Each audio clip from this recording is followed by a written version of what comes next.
micrófonos vamos a ir moviéndonos al micrófono según van interviniendo.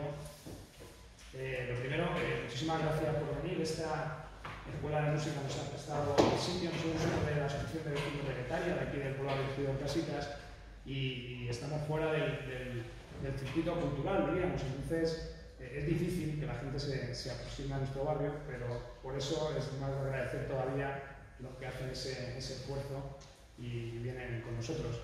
Es de obligado reconocimiento y dado el día en el que estamos y que os pongo un poco en situación, hemos inaugurado esta mañana un monumento a Juan Sebastián Elcano, que ha tenido a bien la Junta Municipal de Usera de asumir la propuesta que iniciamos desde la Asociación de Vecinos Getaria. Como sabéis, Juan Sebastián Elcano nació en la localidad juana de Getaria, y nosotros, se nos ocurrió hace unos años, Carlos está por ahí, otro de los participantes, sumar algo positivo al barrio de Orcasitas, de un personaje que tiene una trascendencia histórica, que ahora la van a exponer nuestros ponentes, pero que sin lugar a dudas no está sujeto a controversia y es algo que suma seguro. Nadie podría decir que este hombre ha hecho nada malo, sino todo lo contrario. Ahora vamos a presentar un poquito, como hacemos nosotros, no, que hacemos pocas, pero como hacen en todas las ponencias, vamos a presentar un poquito quienes nos acompañan. Primeramente va a comenzar a explicarnos un poquito el concepto del monumento que hemos instalado en el barrio, su propio autor, Juan Ramón Martínez, que tengo aquí a mi siniestra, que es arquitecto de la Universidad Politécnica de Madrid, aunque gasta su tiempo no en arquitectura, sino como escultor y profesor de dibujo en la Fundación Universitaria San Pablo CEO, y luego haciendo magníficas esculturas conceptuales para la calle, más que efectivamente para ser disfrutadas por todo el mundo. Es medalla Ángel Ferraz en el Salón de Arte de Abstracto de AEPE, premio público de la 21 Bienal Jacinto Higueras, premio de Arquitectura del Ayuntamiento de Madrid en 1993 y premio del Colegio Oficial de Arquitectos de Madrid. Posteriormente, para no estar parando en cada presentación, pues ya voy a exponer un poquito el resto de nuestros ponentes. Participará el teniente de navío Jorge Bayón, que es un vecino del barrio y que además tenemos la suerte que es profesor de Historia Militar. Ha estado destinado al Museo de la Armada de Cartagena, ha publicado muchos artículos en revistas de historia militar y ha escrito algún libro como Naufragios de Cabo de Palos y Aldas para la Guerra. Por último, tenemos también la suerte de tener a Pedro Insua, creo que es el único madrileño, de Vigo. Es licenciado en Filosofía por la Universidad Complutense de Madrid, profesor de Filosofía y es investigador asociado, o no sé si ahora todavía, de la Fundación Gustavo Bueno. Ha publicado muchísimos artículos de filosofía en Atomas y en Basilisco, Anabasis, y ha escrito, pues no sé ya si 8 o 9 libros, ¿no? ¿No cuántos? No.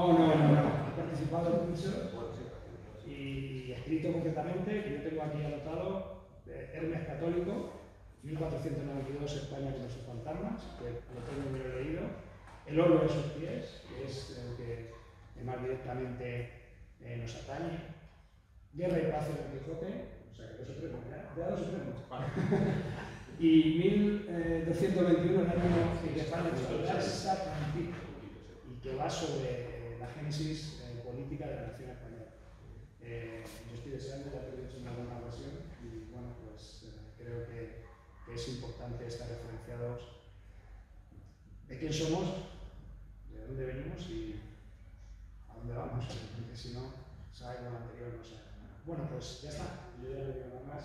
Juan Ramón, te dejo paso y bueno, están grabando con nuestro permiso para ponerlo, pues muchísimas gracias. Ya me siento. aquí os dejo.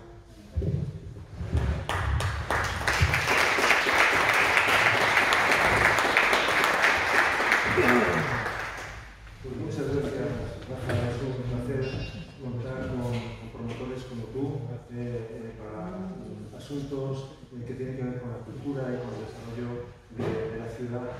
Realmente es una preciosidad haber conocido de tu mano el barrio de Casitas, que yo pues lo había pasado por la carretera de Toledo tantas veces sin entrar en él. Y bueno, pues veo que hay una vida cultural, que hay un sustento realmente muy bonito y muy rico, y estáis trabajando por la ciudad.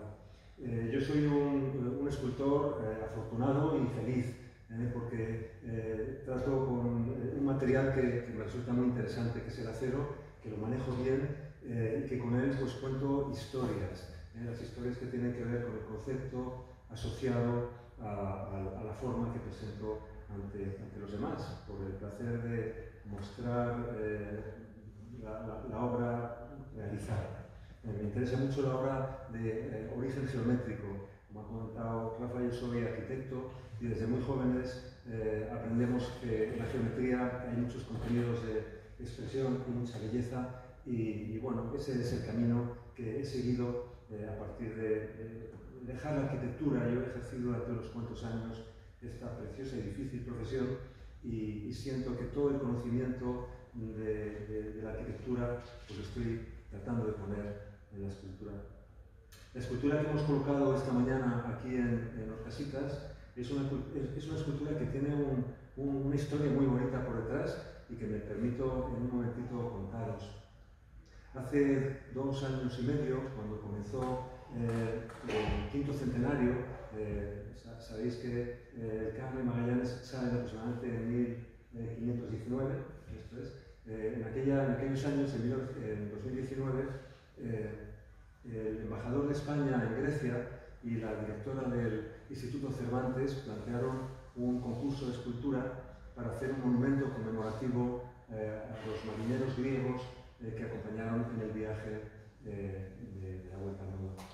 Fueron varios, fueron unos 12 o 13 marineros, algunos de ellos de buena y robusta salud, porque muchos de ellos volvieron después de la tremenda pérdida humana que hubo en aquel viaje.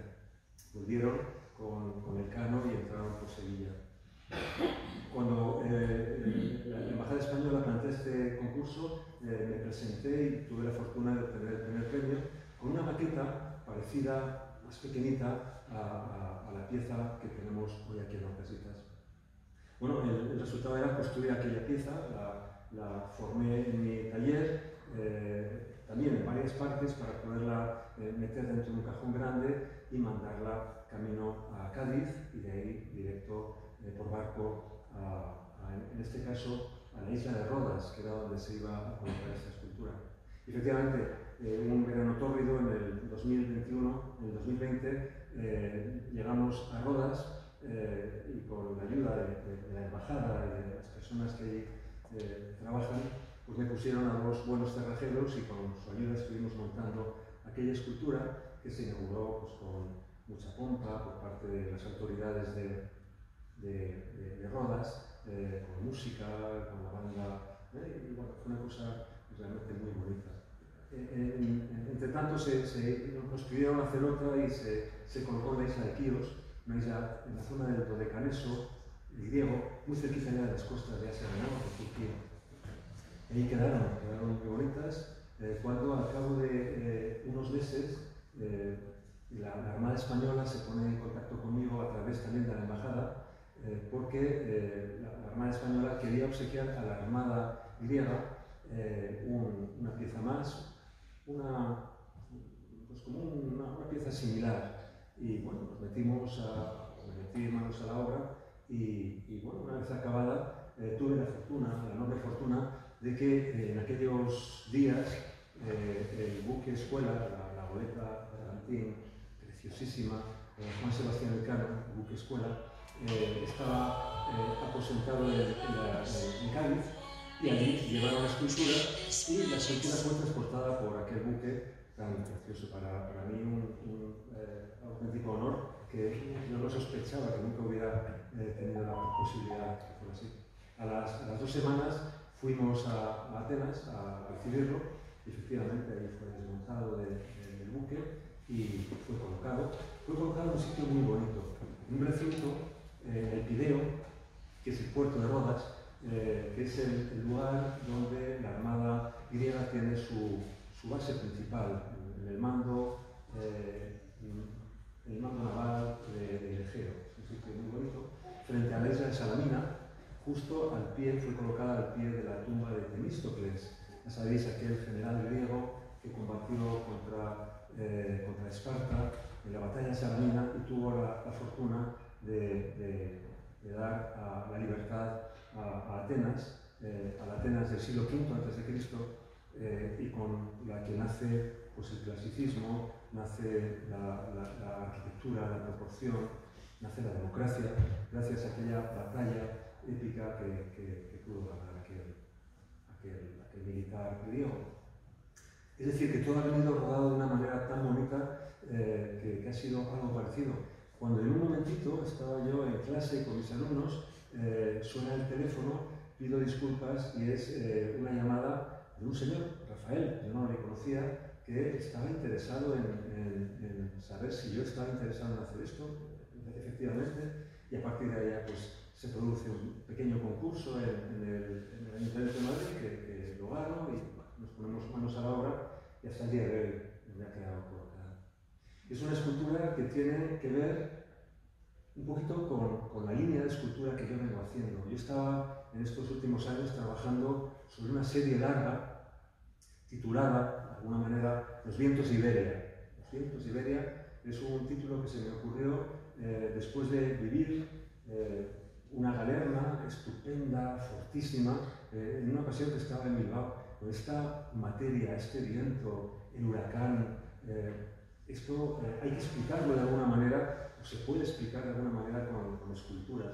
Y empecé esta serie entre la circunferencia y las penetraciones, y comencé con aquella serie que yo creo que ha quedado muy bonita. Luego vinieron los vientos de Málaga, el Terral, los siropos en Canarias. He ido persiguiendo los vientos y he llegado desde Iberia y me he vuelto a ir sin querer hasta Grecia, donde descubrí al pie de la Acrópolis una torre, la Torre de los Vientos, una torre de sección octogonal en la que en cada uno de las fachadas aparecía el viento dominante con una alegoría escultórica. ¿Sabes? Los griegos, como pueblo mediterráneo, lo traducen todo a forma, una torre espectacular que me sirvió para hacer el último trabajo de los vientos, que ha quedado muy bonito. Yo creo que es una colección de 8 pequeñas esculturas en torno a esto. Bueno, esa es un poquito mi función como escultor, traducir al lenguaje geométrico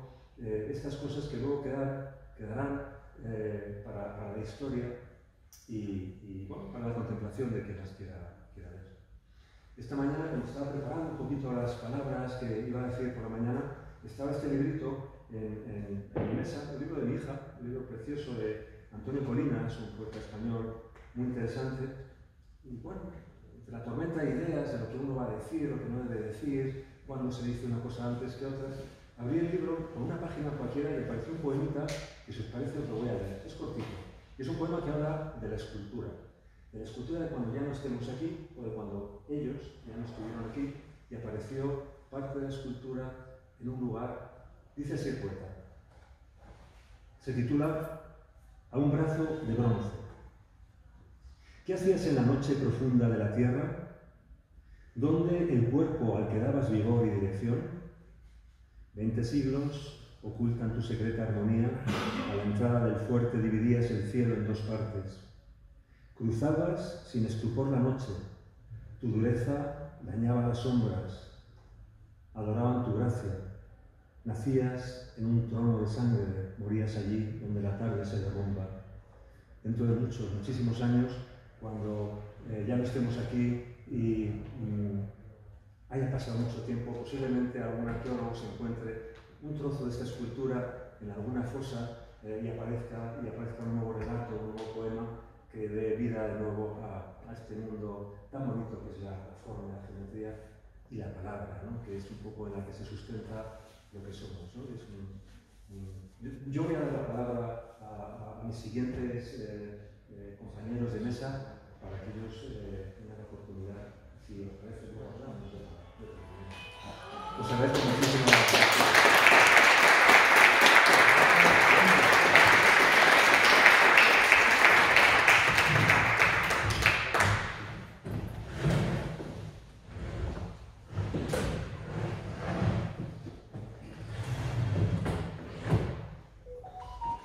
¿Qué tal? Buenas tardes.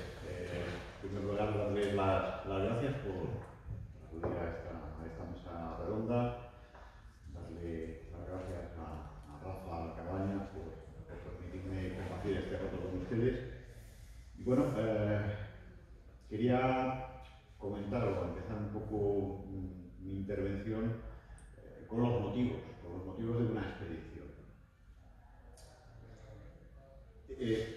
¿Por qué van Magallanes y Elcano en busca de la especería? Pues imagínense que yo les voy a proponer un negocio. Yo les digo, ustedes inviertan €1 y yo voy a hacer una expedición y cuando vuelva de la expedición les voy a entregar €100. De 1 a 100, un 10.000%. Bueno, pues este era el incremento de valor que tenía en ese momento las especias en Europa, un 10.000% de margen comercial. ¿Y qué es lo que había pasado? Pues, como ustedes saben, hacia mitad del siglo XV, el Imperio Otomano pues, toma Constantinopla y todas las redes comerciales que tenían principalmente los venecianos dispuestas para traer mercancías de Oriente, pues se ven interrumpidas. Ahí nos toman la delantera los portugueses y los portugueses empiezan a navegar por la costa occidental de África y llegan a descubrir el Cabo de Buena Esperanza, de ahí pasan a la India y se adentran hasta llegar a las Molucas. Las Molucas que son las islas donde se producen esas especies, principalmente la canela, el clavo de olor y la nuez moscada. Otras más, pero principalmente en los mercados europeos eran las tres que tenían. De resultados de esa lucha comercial tenemos el primer viaje de Colón. Colón no va a descubrir América, Colón quiere ir a las islas de la especería, quiere encontrar un camino alternativo y hacerle la competencia a los portugueses para traer a España esas especies. ¿Qué es lo que ocurre? Pues como ustedes saben, Colón se da con un continente en los morros y es incapaz de pasar. Pero bueno, empiezan a pensar que se puede cruzar, que tiene que haber un paso y que una vez que Vasco Núñez de Balboa ve desde Panamá el Mar del Sur, nada, pues hay más mar por aquí. Entonces, bueno, pues empieza a trabajar en eso. Se manda alguna expedición, uno de los navegantes que fueron con Colón, como fue el caso de Solís, que llegó al Río de la Plata y ahí se lo comieron los caníbales. Hubo una expedición portuguesa, llamémosle pirata, o una operación encubierta en términos militares que también intentó eso y financiada por alguien que luego comentaré que tuvo mucha importancia en el desarrollo de la expedición de Magallanes y de Elcano. Y bueno, hasta que al final Magallanes, que sí tenía la experiencia porque él había estado en Malaca, había hecho la ruta de los portugueses, como un portugués que era, sabía dónde encontrarlo. Lo que tenía que encontrar es el otro camino, el camino pasando encontrando ese paso que permitirá superar el continente americano. Quería comentarles también, hay una especie de denominador común en las expediciones que se montan en aquella época y que son los 4 puntales, digamos, que marcan cualquiera de estas expediciones, desde las de Colón hasta la de Magallanes y Elcano. Estas expediciones no son posibles sin Primero, un navegante. En el caso de Colón, en el caso de Magallanes, el propio Magallanes está asesorado por un cartógrafo, un brillante cartógrafo que es Ruiz Faleiro. Aparte de este aventurero, este navegante, hay una pieza importante en España en estos momentos que es la parte religiosa, es decir, hay un afán desde la época de los reyes católicos de cristianizar, de evangelizar, las nuevas tierras, es decir, hay un influjo muy potente en estas expediciones de la Iglesia, que en el caso de Magallanes y de Cano va a estar representado por Fonseca, por el arzobispo Fonseca, jefe de la casa de contratación, que es quien realmente va a poner en marcha la expedición. Una tercera pata, digamos, para estas expediciones es el capital. Es decir, ¿quién pone el dinero? En el caso de la expedición de Colón, aunque pensamos que fue la reina Isabel quien vendió sus joyas y todas estas cosas, pues también digamos que el capital no llegaba lo suficiente como para financiar una expedición de calidad, y al final tuvieron que ser los hermanos Pinzón los que echaron el resto poniendo naves y hombres para esa expedición. Bueno, pues en el caso de Magallanes aparece un personaje que es muy poco conocido y en la literatura no se suele mencionar mucho, y mira que estos años se han escrito magníficas obras, como la de Pedro, que es Cristóbal de Haro. Cristóbal de Haro es un comerciante. El hermano de Cristóbal de Haro era amiguete de Felipe el Hermoso y monta su negocio en Amberes. Y a su hermano le dice: pues tú te vas a Lisboa y montas ahí también un negocio comercial. En aquel entonces, claro, Lisboa era el puerto de arribo de todas las mercancías que venían tanto de las costas africanas como las plantaciones de caña de azúcar que había en Azores y demás. Y bueno, pues Cristóbal de Haro, que conoce a Magallanes, pues de alguna manera se enamora financieramente de la expedición y bueno, pues se presta a financiarla. La cuarta pata, en el lío de las expediciones, es el rey, o los reyes. En el caso de Colón, los reyes católicos; en el caso de Magallanes es Carlos I. Carlos I está recién llegado a España y bueno, consigue Magallanes tener una entrevista con Carlos I, le cuenta su proyecto y la corona decide financiarlo. Le vetan un poco la financiación a Cristóbal de Haro, y dice Carlos I que él se va a hacer cargo más de casi todos los gastos, pero bueno, es así, pero bueno. Entonces al final tenemos esos cuatro pilares que son los que dan origen a esta gran fiesta.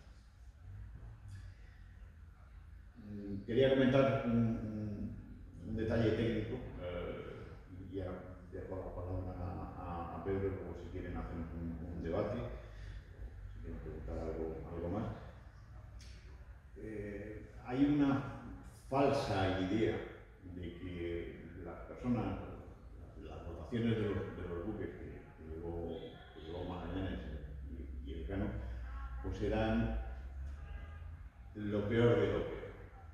Bueno, yo les puedo asegurar que ningún buque de aquella época, como ocurre hoy, no se lleva sin especialistas. La gente que embarcaba en aquellos buques, todos tenían un papel, y un papel altamente especializado. Por mencionar algunos de los cargos, está claro que cada una de estas naves llevaba un capitán, llevaba un maestre, caso del Cano, cuando era el maestre de la Concepción, cuando empieza la expedición, que es el que está encargado, digamos, de las tareas de la navegación. Llevan un piloto, que es el especialista en posicionarse. El problema que nos encontramos en esta época es que, claro, hay un muchos territorios sin descubrir, no hay cartografía, está la terra incógnita. Entonces, bueno, pues necesitas saber dónde estás y para saber por dónde tienes que ir.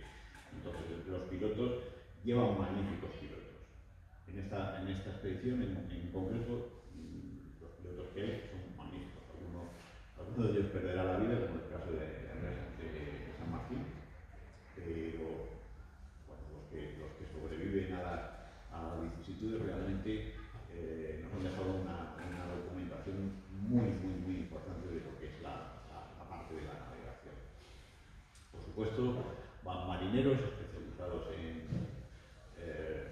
manejo de los aparejos del buque, de distintas maniobras.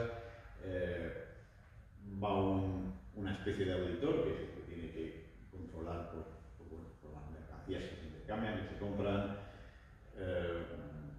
Va un alguacil que es encargado de impartir justicia y de prestar seguridad. Como en aquella época era francamente fácil encontrarse con problemas, embarcan soldados de todo tipo, es decir, infantes y artilleros, pajes, criados y un grupo vario que se conoce como sobresalientes con distintas funciones, entre ellos uno de los sobresalientes es Antonio Pigafetta, que es quien nos deja una crónica más o menos del día a día de esta expedición. Pero que les quede claro que la gente que iba a bordo de esos buques no eran unos zapapastrosos, no eran mareantes ni nada de eso, eran especialistas. De otra manera, Magallanes no hubiera llegado donde llegó y el Cano no hubiera vuelto aquí. Era gente muy curtida, muy profesional y que sabían muy bien lo que estaban haciendo. Y bueno, pues tras esta introducción le paso la palabra a Pedro.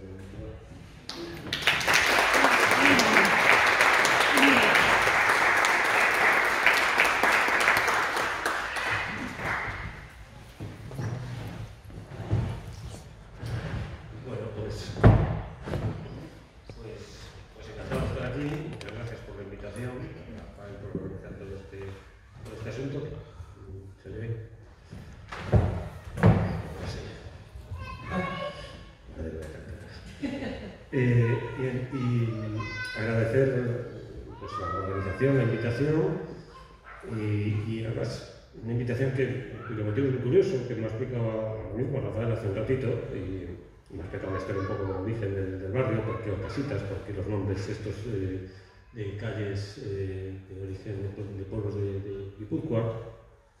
Y bueno, cogiendo un poco lo que tú me has dicho, voy a aprovecharlo, salvando lo que no sé si es marqués o conde a Orcasitas, pero vamos. No, era un propietario. Era un propietario, sí, bueno, vamos a llamarlo marqués. Era dentro gato de su terreno. Y entonces es llamativo, ¿no? Y esto habla un poco de lo que es la cohesión de una sociedad, como la española, ¿no?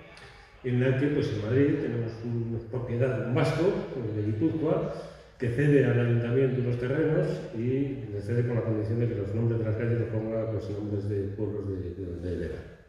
Pues esto habla de la cohesión que hay en España, que somos una nación cohesionada, precisamente por nuestra historia, por todos estos mecanismos de reparto de tierras de propiedad entre vascos, gallegos, catalanes, que se van integrando, sobre todo en la frontera, las zonas de fronteras, por el libro que estoy llevando en este libro, ¿no? Las zonas de frontera que fueron ganándose al musulmán y ahí se van integrando y se van cohesionando todas estas gentes procedentes del norte, de zonas pacificadas, se llevan a tierra hostil para mezclarlas allí y con el Nubium y el Convivium, pues seguir adelante y tomar aquellas zonas de frontera y resistir frente a las embestidas de los musulmanes hasta meterlas, ¿no?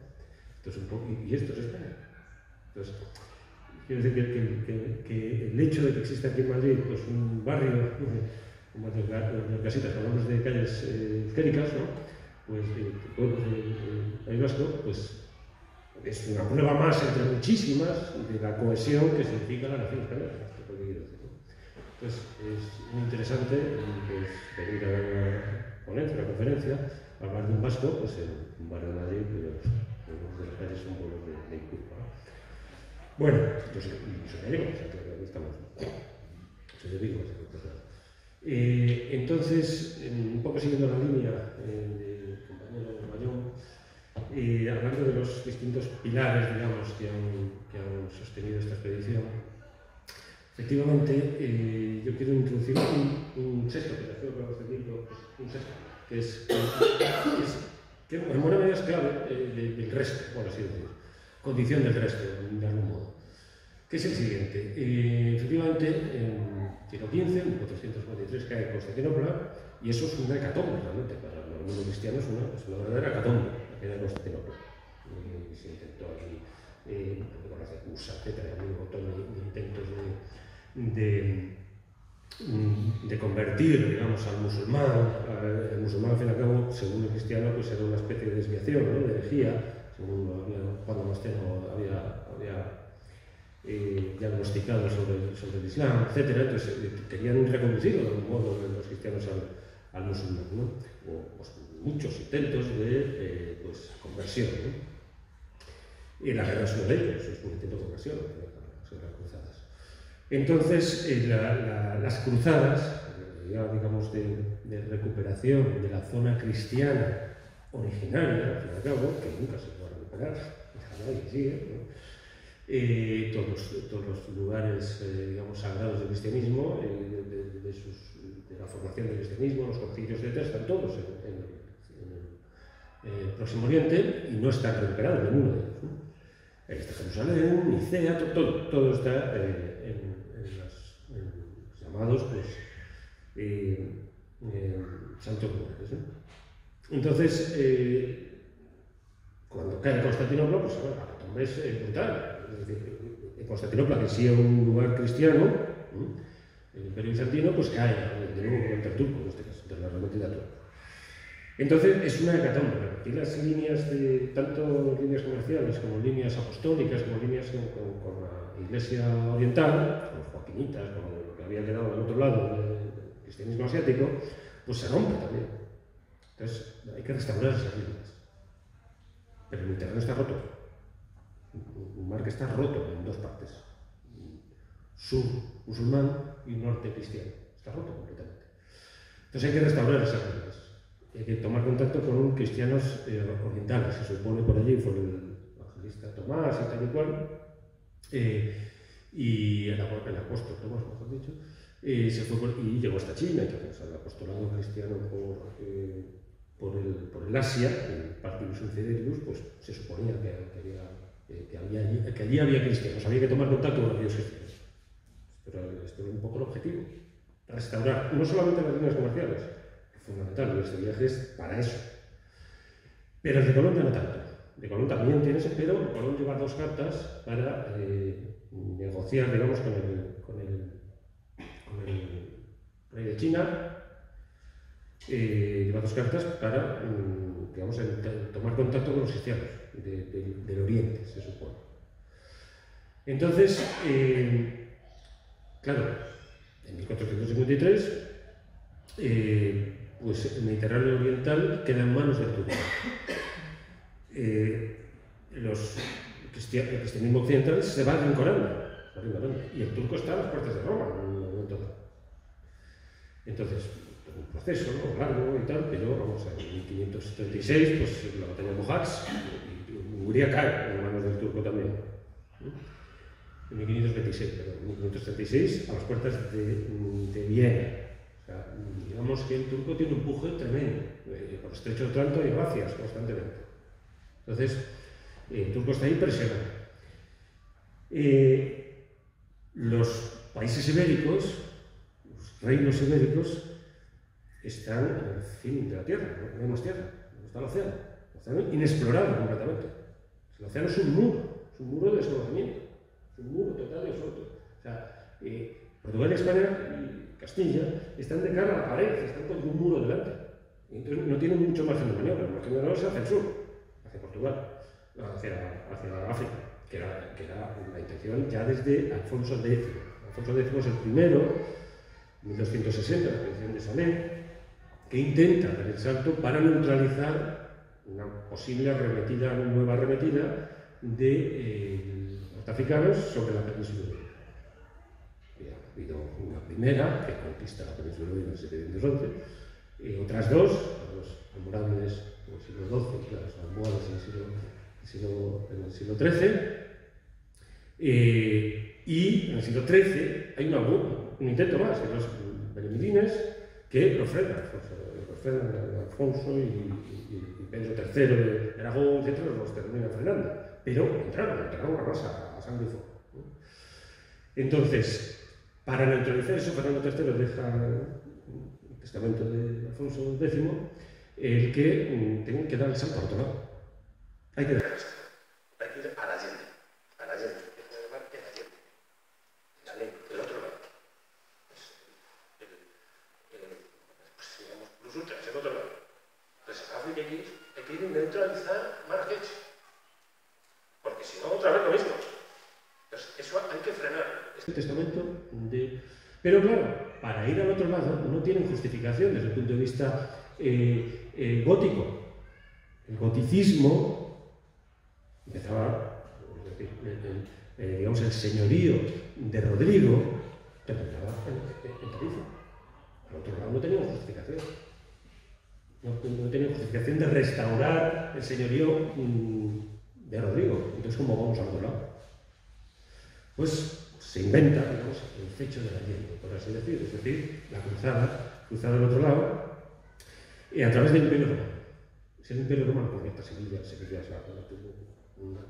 un lugar capital para Alfonso X, dice tierra de emperadores, etcétera, etcétera. Empieza a valorar un libro que se llama el Septenario, muy poco nombrado y conocido este libro, de Alfonso X, el Septenario, empezado por Fernando III, pero terminado por Alfonso, y es un ideario político que ha determinado la historia de España hasta ahora, prácticamente, se puede decir. Porque estas dos líneas, claro, ¿por qué ese empeño de Alfonso X del fecho del imperio, de ir a Europa por el imperio, para traer al imperio romano a África y tener la justificación de pasar al otro lado? Esto no se pierde. Es decir, aquello es la Mauritania Tingitana, después le llamarán Alfonso de Cartagena, en el siglo XV, empezaron a llamar la Mauritania Tingitana, es decir, propiedad de los visigodos que habían estado del otro lado. Se inventan aquello que es un invento total. Llegan a las Canarias y van, bueno, ahí Cartagena, Alfonso de Cartagena, y el propio Nebrija, pues dicen, bueno, sí, aquello, las alegaciones de conquista de las Canarias, dicen, bueno, aquello fue tierra de los godos, vale, pero cuando llega Colón ya al Caribe, pues claro, pensar que Chinas Vinto y Alarico estaba por ahí, pues ya no se me que eso tragase. Entonces había que sacar adelante otros títulos de propiedad de las Antillas, ¿no? Las Antillas ya no entraban dentro, ya eran muy inverosímiles dentro de la propiedad de los godos, ¿no? Bueno, entonces, pero en principio es África. Es África donde hay que ir. Entonces comienza la carrera, efectivamente, como compañero, la carrera africana, Portugal, que le gana la partida a España en principio. Le gana la partida, tanto le gana la partida en 1479, se cierra el paso, en el Tratado de Algesovas, cierra el paso a Castilla por el sur. Entonces, en 1453 cae Constantinopla, en 1479 Portugal cierra el paso. Y la navegación portuguesa es una navegación que es de cabotaje, que no es una navegación de gran altura, aún. La verdad que llegan ya con 1498 ya llegan a Norvegia, llega la vuelta al cabo, pero después Vasco da Gama sobre todo la vuelta llega hasta Santa Helena, que es una ruta amplia, pero sigue siendo de cabotaje. Entonces, caballeros rinconados, de frente al musulmán no se le puede dar, porque no se consigue, sorteándolo por el sur, como hace Portugal, para después ir al otro lado y llegar a tomar contacto con los cristianos, con el prestejuano, algunos de ellos legendarios, pero otros reales, prestejuano lo que fuera, pues ya lo hace Portugal, pero le cierra el paso a Castilla. Entonces, ¿qué le queda a Castilla? La ruta del norte, muy incierta y muy difícil, cielos y tal.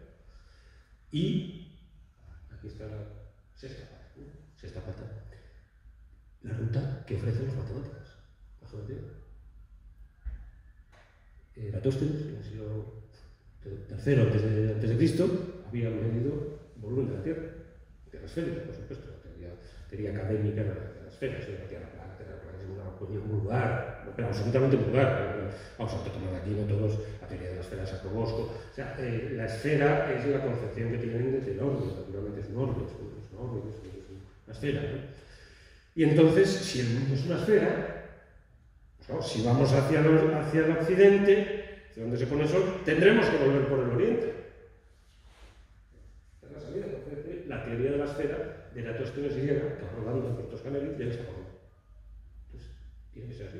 Si vamos hacia el poniente, saldremos por el naciente.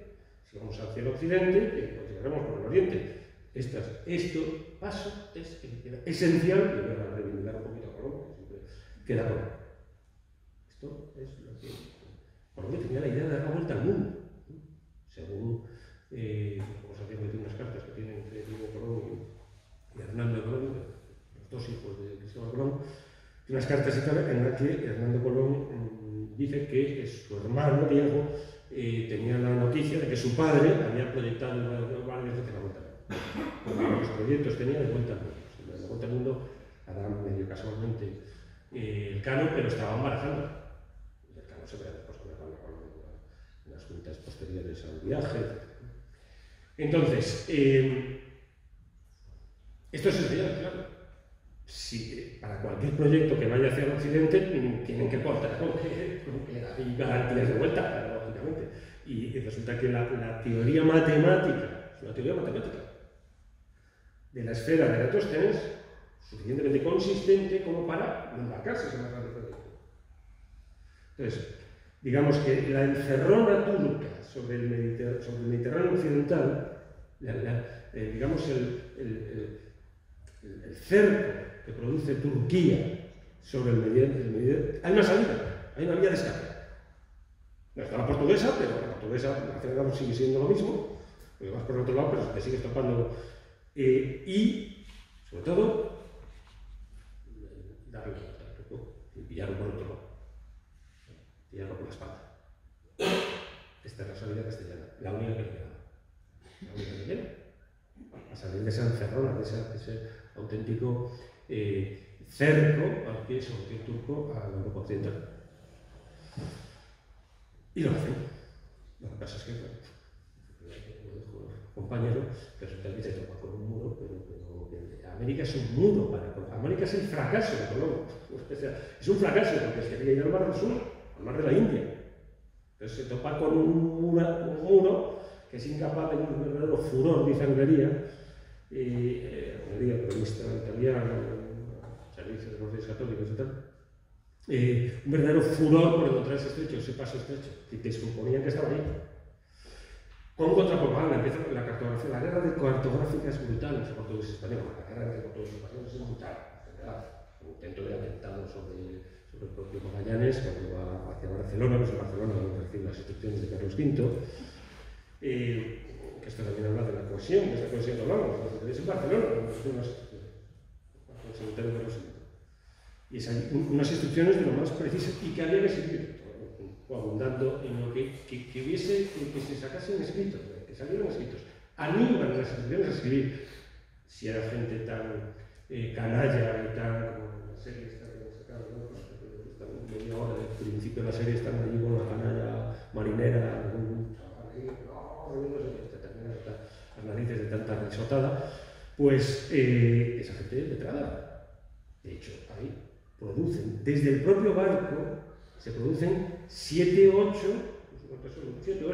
narraciones sobre el asunto, que solamente las de Pigafetta, las sobresalientes Pigafetta, sobresalientes que no tenían ninguna función concreta, que sobresalía, que no hacía para nada en principio, después iban tomando funciones.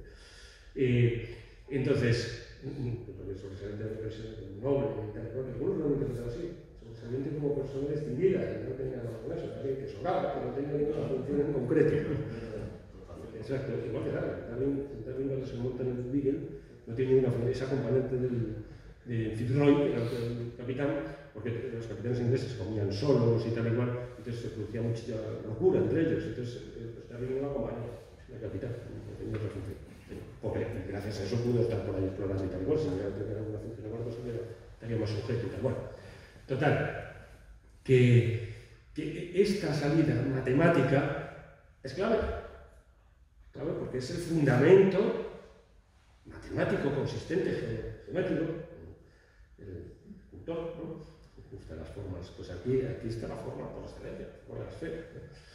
Y efectivamente, pues se topa con ese modo, y hay una guerra cartográfica total y absoluta. Los portugueses empiezan a hacer mapas, los mapas de Lopoumen, por ejemplo, el portugués Lopoumen, mapas que cierran, mapas que no son mapas reales, lógicamente, son mapas propagandísticos, porque cierran el caso, es decir, ponen una continuidad continental, de manera que no hay contacto entre el mar, o sea, imaginarios porque sí que lo hay, esto se lo inventaban como contrapropaganda, entre el mar del norte, el mar Atlántico y el mar del sur, el mar de la India. Entonces, cierran el caso. Pues hacían mapas, procesos, cuidados, contrapropagandísticos para desanimar, disuadir a España, a Castilla, a disuadir a Castilla, porque no quedase por ahí, que estaba cerrado el paso, no había paso. No es que no encontrasen el paso porque no lo encontrasen, es que no lo encontraban porque no lo había. Esta era la tesis portuguesa, contrapropagandística. Bueno, pues Magallanes, que había estado trabajando en el tesoro portugués, etcétera, que había visto los mapas, varios mapas de varios autores cartográficos y demás, varias cartografía había manejado, pues los Reinal en concreto, los mapas de los Reinal, casi siempre son igual que Ruy Falero, los hermanos Falero son dos. Ruy Falero era el cosmógrafo realmente, y Ruy Falero y Magallanes son los que plantean el proyecto, los dos, el proyecto que pide igualdad más o menos a Carlos V. Lo que pasa es que Ruy Falero se le declara loco, y entonces un poco las maniobras de Fonseca, ¿no? Y entonces ponen demasiado portugués. Y claro, entonces la desconfianza de los portugueses pues es Magallanes se naturaliza castellano, se naturaliza, es decir, pasa de ser súbdito del rey portugués a ser súbdito del rey de España, con una serie de ceremonias, y una de ellas en la propia expedición, donde se viera la fidelidad, digamos, al rey. Y entonces el Ruy Falero exactamente lo mismo, pero lo quitan del medio y ponen a un pariente, exactamente de Fonseca, sobrino, que es Cartagena. Juan de Cartagena, pariente de Alfonso de Cartagena, de los de Burgos. El obispo de Burgos, Alfonso de Cartagena, un gigante de la filosofía y de todo el siglo XV. Entonces, se coloca Cartagena. Juan de Cartagena, de la expedición, pues es conjunta, pero ahí se monta la expedición con todos los 200 y pico, 260 y tantas personas que se montan la expedición, que parten, se monta también la pugna, la lucha, el conflicto entre Portugal y España. En la expedición, subida, también va subida en la expedición ese conflicto, que se resolverá, pues se Julián allí, pero a sangre y fuego, puñaladas y después un botín, que resuelve Gómez de Espinosa, el alguacil es Gómez de Espinosa, un personaje que va creciendo, digamos, en una avanzada expedición de manera tremenda hasta que se convierte en capitán general. El último capitán general de la expedición es Gómez de Espinosa, que es el que intenta volverlo a Trinidad, pero finalmente vuelve. 5 que vuelven tras la vuelta en 1522, 6 de septiembre de 1522, la vuelta de los 18 que regresan, pero 3 años después, en 1525, regresa la Trinidad, bueno, lo que quedaba de la Trinidad, dependía de los portugueses para regresar. Bueno, total, que una de las patas fundamentales, que tampoco lo quería subrayar, profundizando un poco ampliando, porque ya la tenía, ampliando un poco esas patas, digamos, que hablábamos, pues la pata, digamos, que ofrece las matemáticas, que es esencial, porque si no se aprende ni se plantea la expedición, o condición de posibilidad de la propia expedición es la esfericidad, el hecho de la esfera, si no, no hay expedición posible.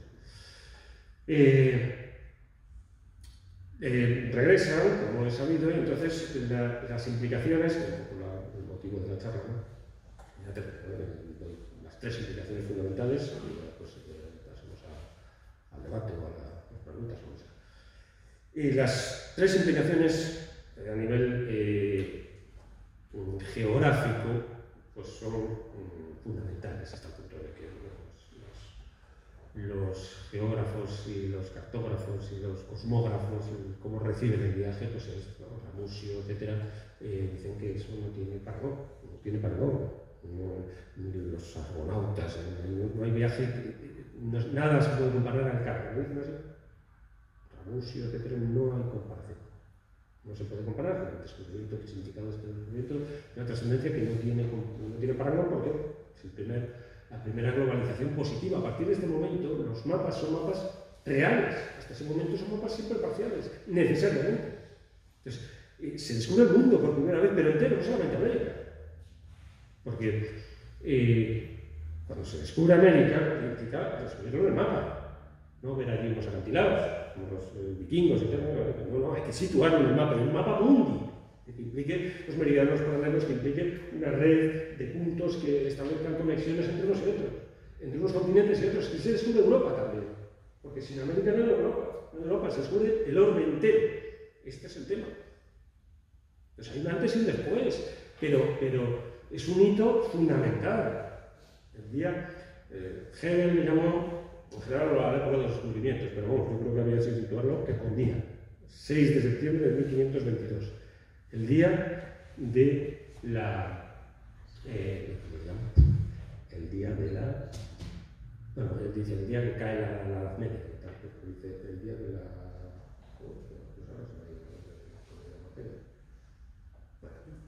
El día de la universalidad. El día de la universalidad. El día de la universalidad.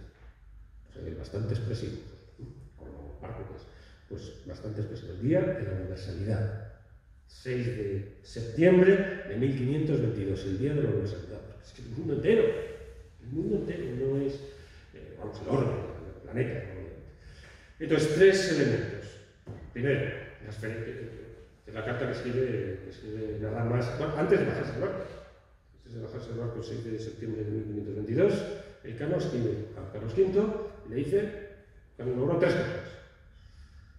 Hemos hecho la redondez de la Tierra, vamos a decir, una expresión bastante, la redondeza de la Tierra, así bastante, pues no sé, chusca, ¿no? La redondeza de la Tierra, hemos experimentado la redondeza de la Tierra. Todo por mar, es decir, que se puede dar la vuelta al mundo en mar, que son los portugueses que dirán que los mares están conectados, es falso. Los mares están todos, o sea, se puede dar la vuelta al mundo por mar. Entonces, hay que darse cuenta que la conexión por mar es mucho más eficaz en ese momento que por tierra. Hasta la organización del ferrocarril, el viaje marítimo es un puente, es un punto que los griegos, una conexión bastante segura, a pesar de todo, los minerales y tal, que hay que controlar y tal, pero bueno, las técnicas se desarrollan para penetrar en el océano Atlántico, quien haya comparado entre el Atlántico y el Mediterráneo, pues solo a simple vista se puede ver, agitado que es uno frente al otro, ¿no? Que pues del Atlántico, pues se da cuenta las mareas del plano, la marea la playa de Gandía, pues una marea, la playa de Asamil, en Vigo, y la otra es una marea.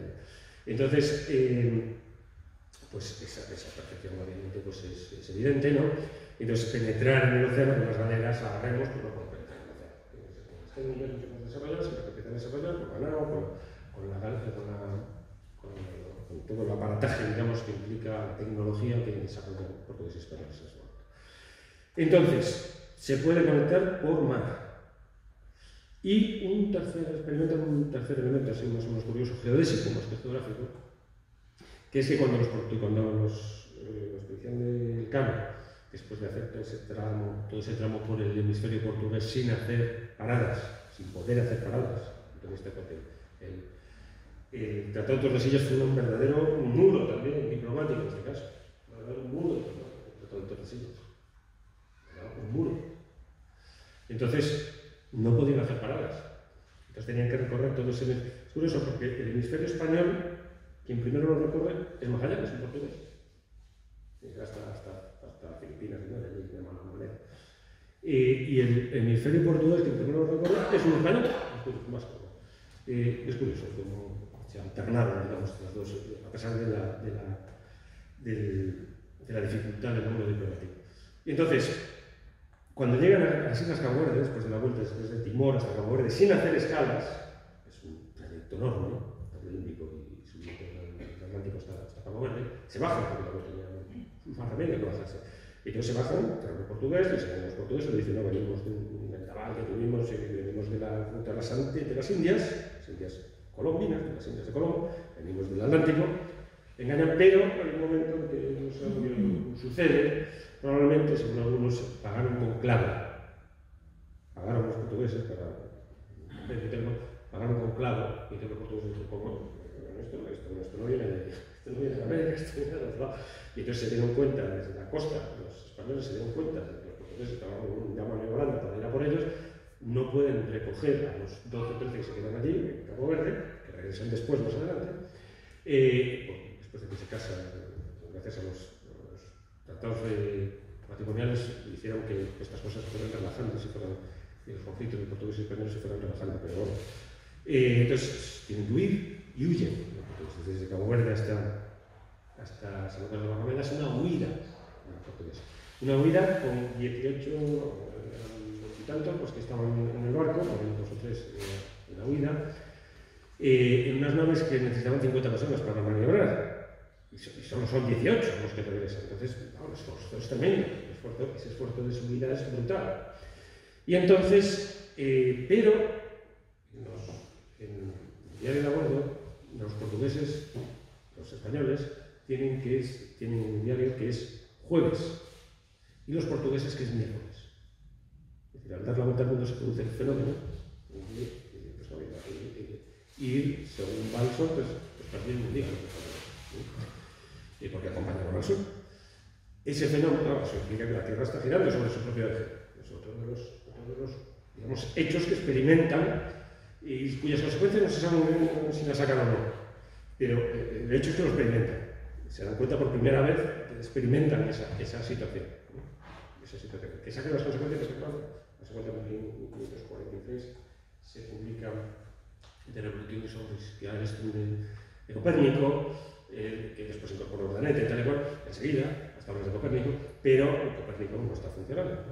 Entonces, en definitiva, 3 hechos o 3 consecuencias de carácter geográfico, geodésico, tendrán la expedición. Y a nivel político, a nivel comercial, a nivel han sorteado al turco, han burlado al turco. El turco ha quedado neutralizado. El turco va a ir languideciendo, porque la batalla tecnológica va a perder constantemente. Ese sorteo sobre el turco va a ir languideciendo hasta que ustedes se vuelven enfermos de Europa en el siglo XIX y morís.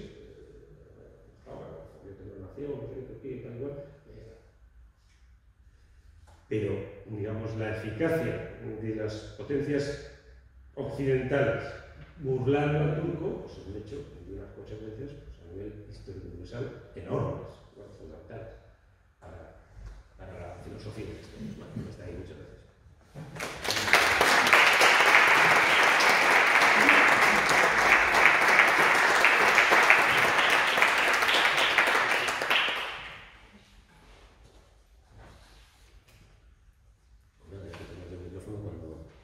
Invito a que intervengan, o sea, ¿no?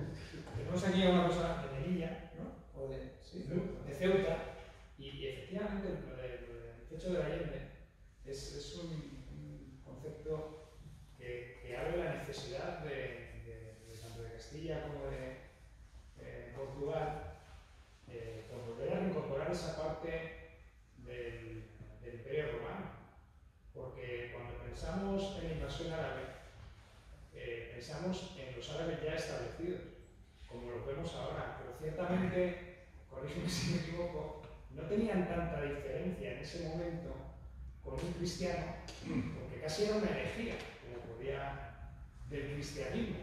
Entonces, cuando se produce esa invasión árabe, con los godos que estaban prácticamente recién salidos del arrianismo, que eso predecía, digamos, no hay una diferencia como la queremos imaginar ahora. O sea, estaban más igualados esos pueblos que venían ambos del Imperio Romano y que simplemente habían tenido una desviación de ese canon, ¿no? Que compartían. Es así, ¿no? Un poco... Sí, sí, no, vamos a ver, hay una tesis también excesivamente armonista, entiendo yo, que ha sido muy bien criticada por varios autores, la de Olave, la tesis de Olave, de Ignacio Olave, que no hubo conquista musulmana sobre la península porque lo que hubo una especie de revolución monoteísta arriana, ¿no? Y fue una liberación del arrianismo frente al trinitarismo que representaba el catolicismo de Recaredita. Pero vamos, es excesivo, porque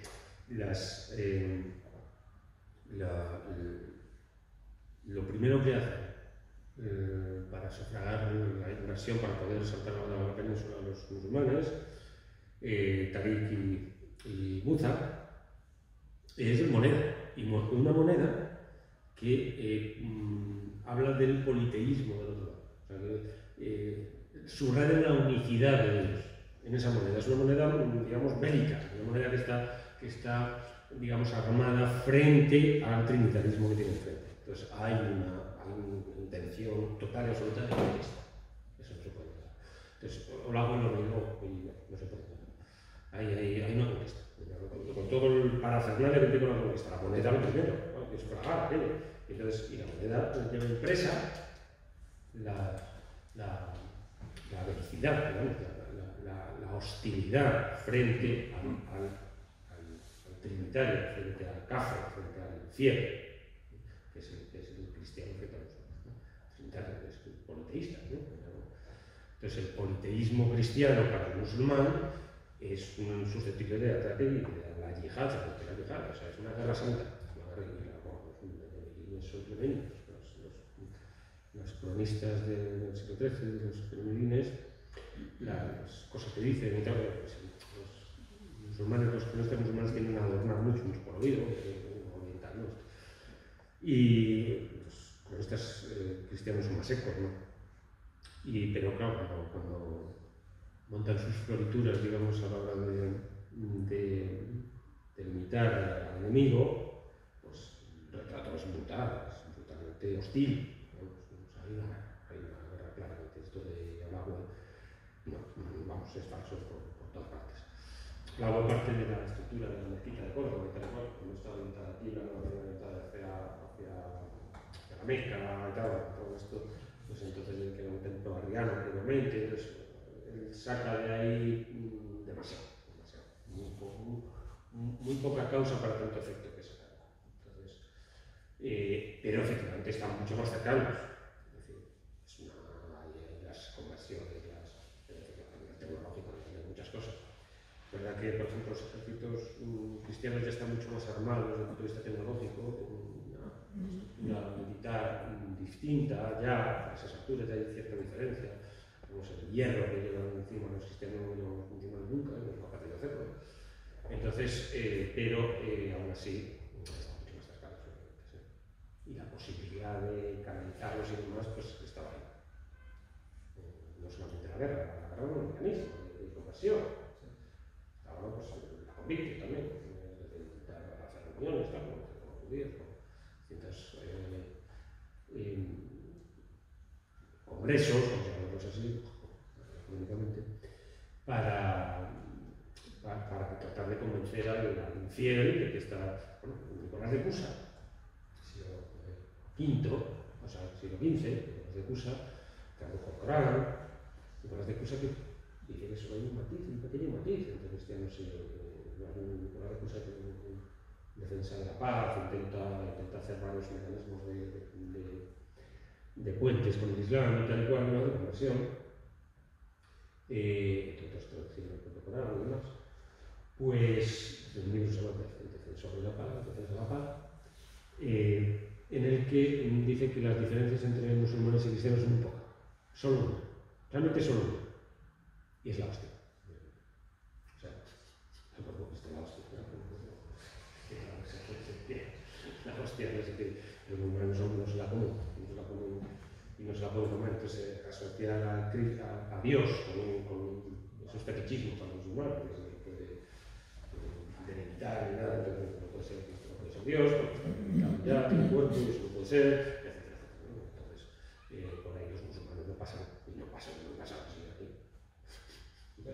también, no tanto que también por el hecho de la similitud de las dos civilizaciones, sino por la antigüedad del fecho de Allende, que viene de Alfonso X, y que ahora la sociedad española percibe Ceuta y Melilla como un cuerpo extraño de que invadieron los legionarios, yo creo, ¿no? O sea, un poco existe el sentido común, ¿no? Popular, ¿no? Cuando son ciudades que forman parte de España y de la propia génesis de España como concepto, ¿no? El fecho de la leyenda, ¿no? Eso está allí desde el principio, es anecdótico ahora porque se ha reducido, pero ciertamente no es que sea un propuesto que se ha incorporado a España desde la región, desde la propia, comparte la propia génesis. El fecho de la leyenda es el plus ultra, es el ir más allá. El ir más allá, lo que pasa es que con África pues no se podía, pues encontraron por lo que se encontraba en América, incluso en América y posteriormente a Filipinas, ¿no? Pero es el mismo escape. Es el mismo movimiento, digamos, geopolítico, y en el que se define España. Ahí, efectivamente, entonces queda el Ceuta y Melilla, pero el Ceuta y Melilla es efectivamente una plataforma a la que se iba, bueno, la última sale en el primer lugar, que es el Duque Alfonso X, que es una falacia, o sea, realmente no consigue tener otras pretensiones, pero no consigue hacer nada, ¿no? Fue la última reunión que apareció en un mapa del revés, Mohamed VI y Pedro Sánchez, fue en Salé, precisamente. Y yo creo que esas cosas no son casuales. Los marroquíes tienen muy en cuenta la geoestrategia, la geopolítica y el tema de la migración. Entonces, ahí fue la última reunión que tuvieron, en Salé. En el primer lugar, intentó tomar Castilla desde Cataluña. A mí me llama la atención el tema religioso en esa época y en una expedición, ¿qué contrapeso tiene la religión, el dinero? Porque claro, cuando vuelven estos 16 o 18, lo primero que hacen es ir a dar gracias a la Virgen por el éxito de 254 se habían quedado. O sea, que suena.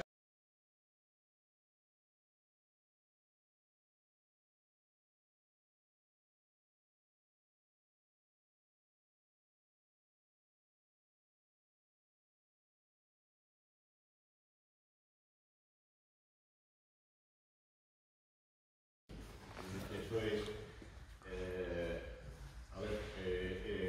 el mar es un medio hostil para el ser humano y es un medio hostil y además muy cambiante, muy cambiante. Y hoy tenemos días de calma que son un problema por el hecho de ser calmas. Hoy tenemos días de muchos vientos que son un problema porque son días de muchos vientos.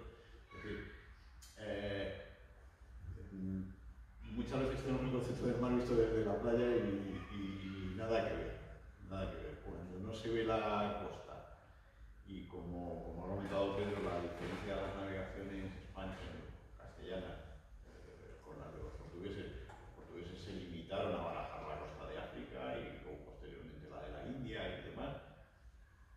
En el caso del viaje del Cano, cuando sale de Molucas, se va muy al sur por el Océano Índico, por un sitio que a los portugueses es que ni se les ha pasado por la cabeza el navegar, porque el portugués navega pegado a la costa. Entonces, y ahí se come temporales, se come de todo, se pierden a la hora de cruzar el Cabo de Buena Esperanza. En fin, es una travesía muy dura. O sea, que aumenta la fe. Aumenta la fe. Bueno, cuenta Pigafetta del fuego de San Telmo, que era electricidad estática que se concentra en los mástiles de los barcos y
decano participa en la toma de Mazalquivir y más, y bueno, pues estuvo un tiempo con su barco,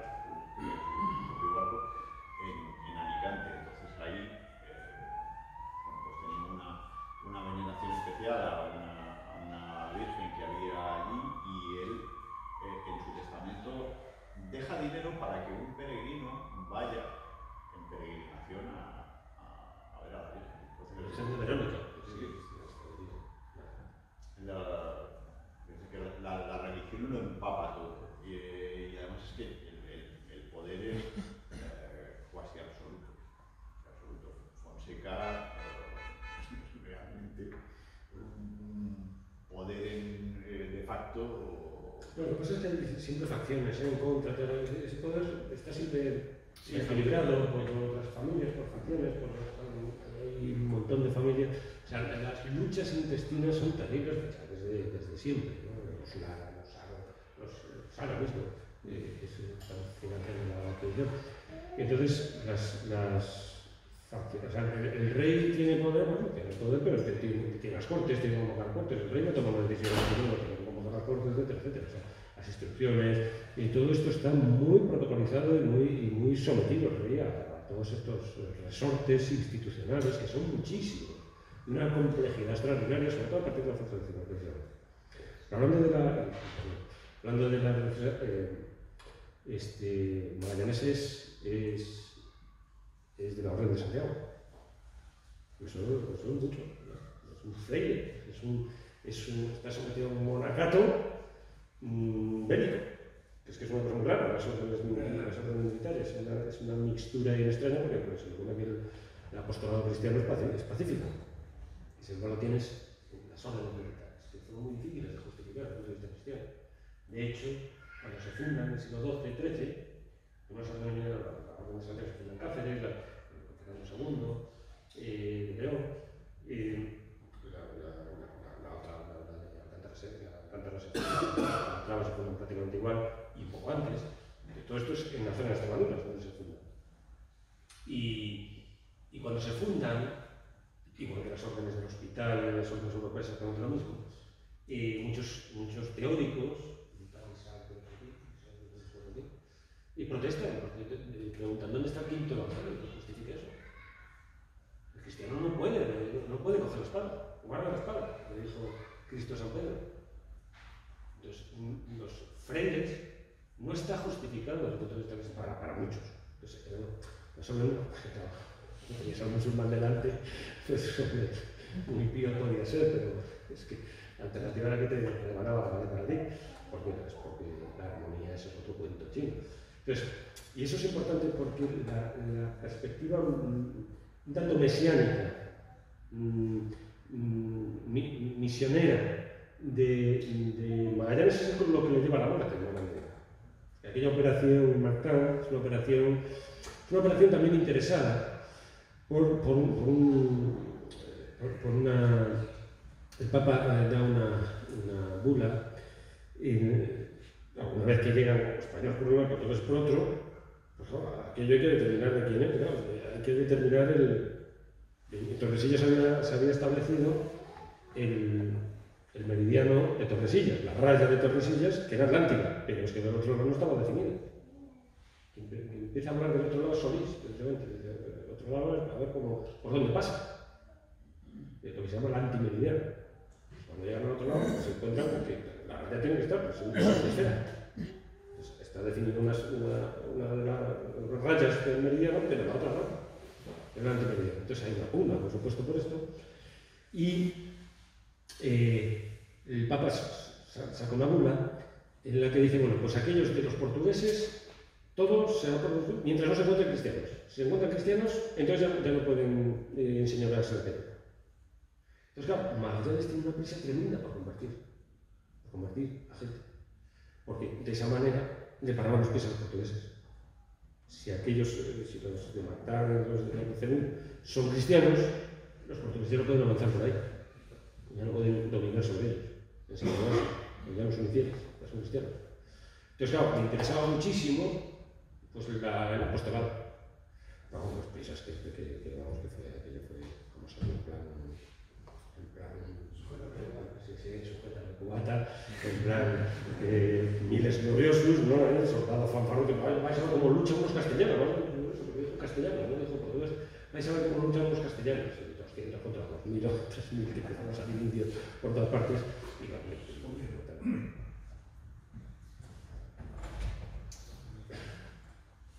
bueno, ¿Magallanes era todo intuición o he consultado en Portugal las cartas de navegación? O sea... Sí, consultó Reinal, los mapas de Reinal, de las familias, de los padre hijo Reinal, son las que él vio, parece ser, en el tesoro portugués. Lo vio, no lo ve y no se lo ve. Manuel I de Portugal debía tratar bastante mal a los pilotos, porque todos se fueron de allí. Los Reinal, los terminatos en Sevilla. Y Sevilla se convirtió, porque había fijado la capital del imperio, digamos, en Sevilla, Alfonso X. O sea, Sevilla está fundada como una nueva Roma, como una nueva Toledo, una nueva Roma. O sea, una nueva Roma, pues es una nueva Roma. Esta es la perspectiva de Sevilla. La fundación de Sevilla no es, por Alfonso X con toda la intención, claro, se termina convirtiendo en el centro. En cuanto el eje de la historia universal pasa por el Atlántico y el Mediterráneo se viene abajo, y el tiempo medieval se viene abajo, porque el Mediterráneo deja de ser el centro, porque ahora el eje lo marca el Atlántico, el viraje del siglo, que llamamos Brodel, ¿no?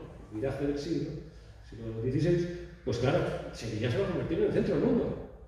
Y allí, en la casa de contemplación, está la escuela de pilotos y se hace el primer canon que va a hacer Fernando Colón, el hijo de Cristóbal Colón, el primer patrón real de formación de mapas.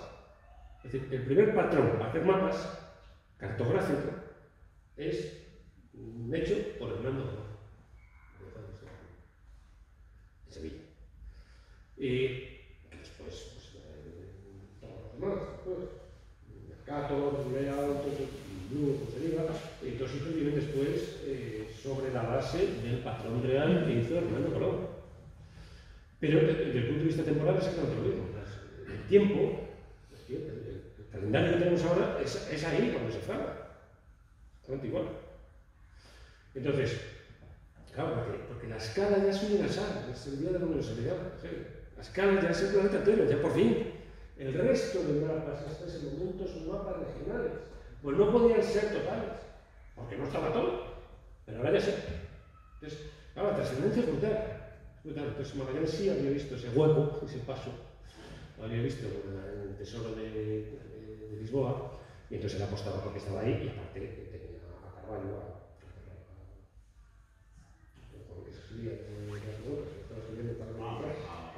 Serrano, Carvalho fue un desastre. Y por su India, subió mujeres al barco, no hay nada que protector tiene prohibido subir las mujeres al barco. Las mujeres helenas, ¿no? El conflicto, o sea, siendo origen de todo conflicto y tal, no podían subir las mujeres al barco. Este Carvalho, antes del Cano, antes de subir mujeres al barco, etc. Ese es Carvalho. Porque Serrano es el que se está escribiendo desde las Molucas a Magallanes, que vayan para ahí que hay negocio. Así que justo cuando muere Magallanes, muere Serrano más o menos a la vez.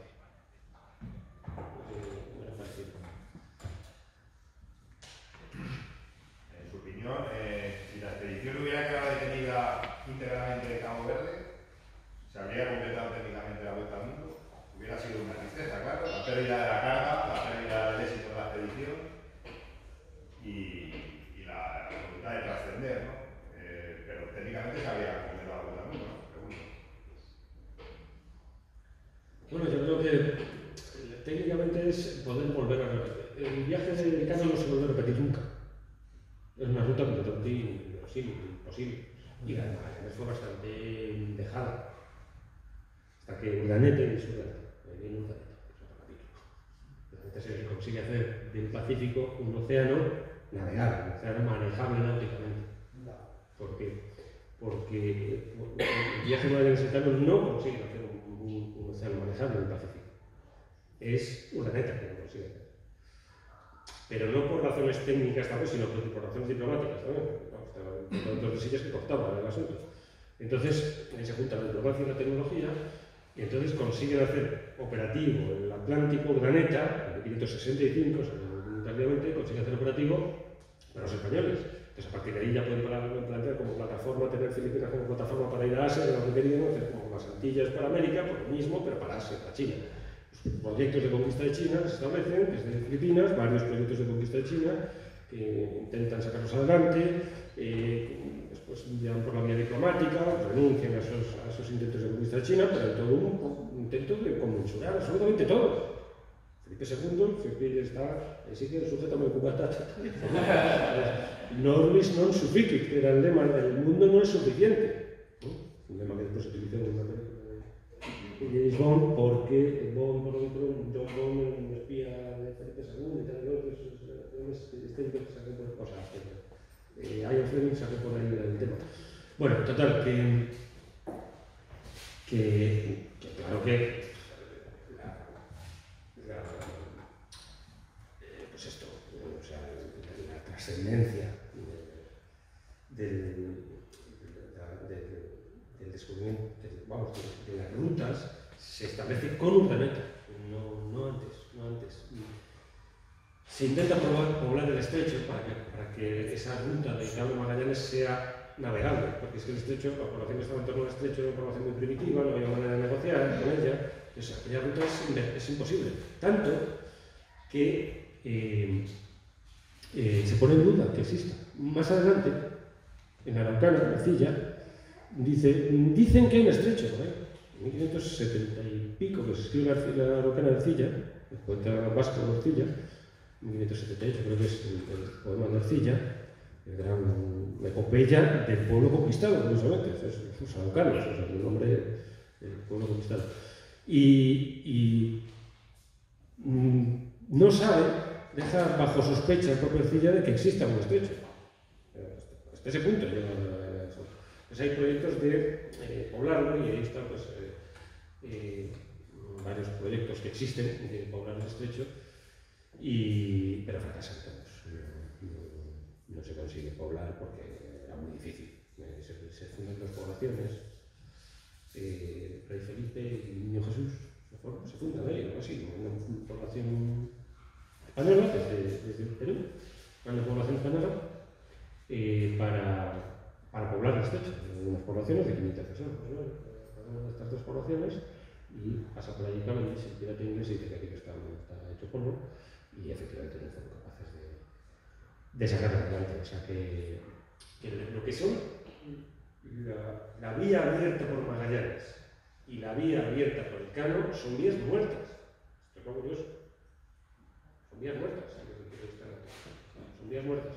Y ya digamos cuando se abren con el sexo, cuando se abren los dos Panamá y Suez. Ahí ya sí que...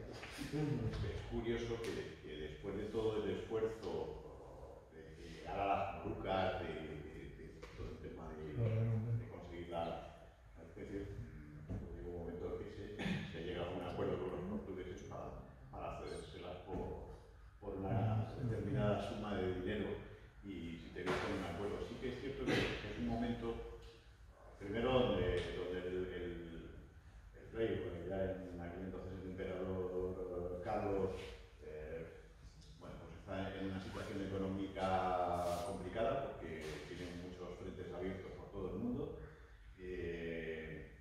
y sí que se está ya pensando en establecer Filipinas como la base fundamental del comercio en el Pacífico.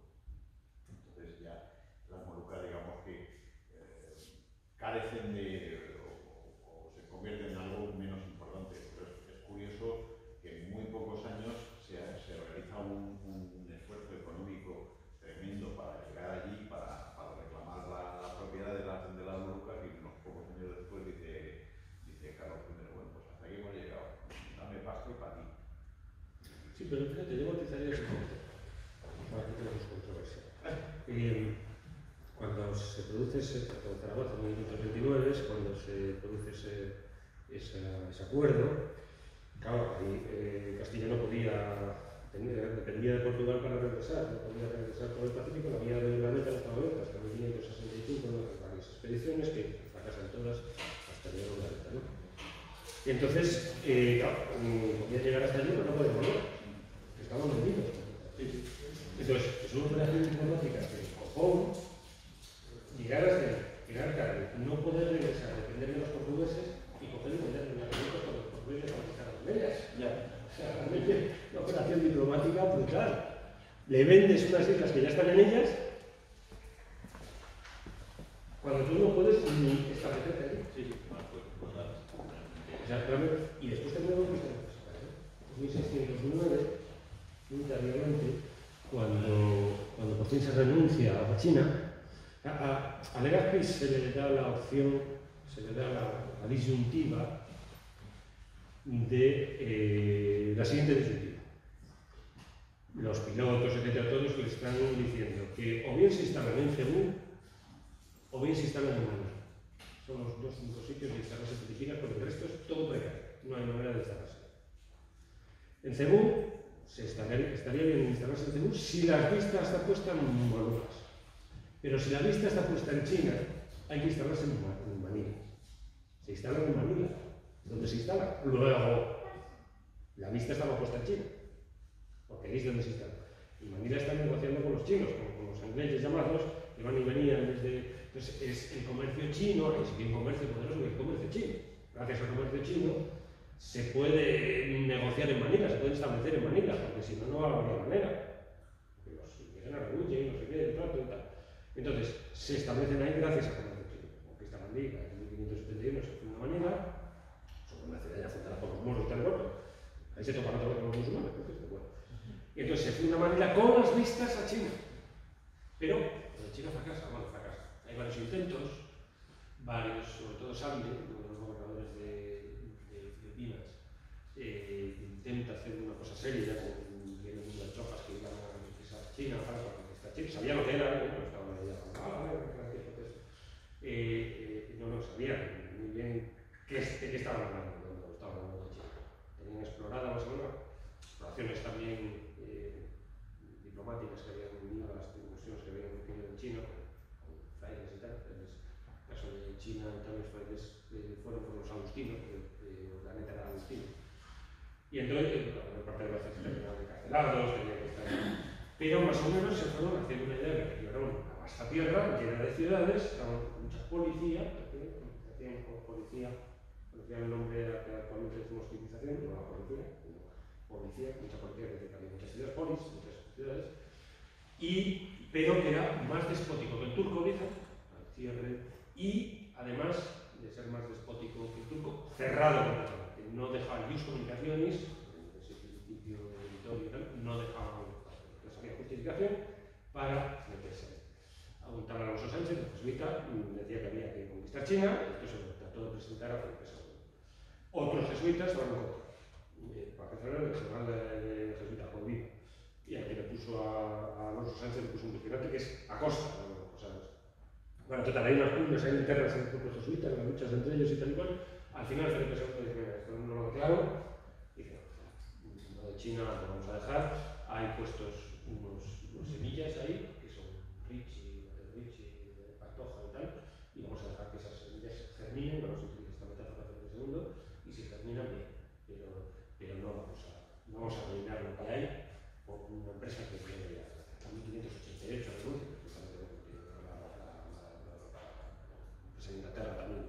Entonces renuncia completamente a eso, y entonces, ¿qué pasa? Al renunciar a China, vuelven a las Molucas.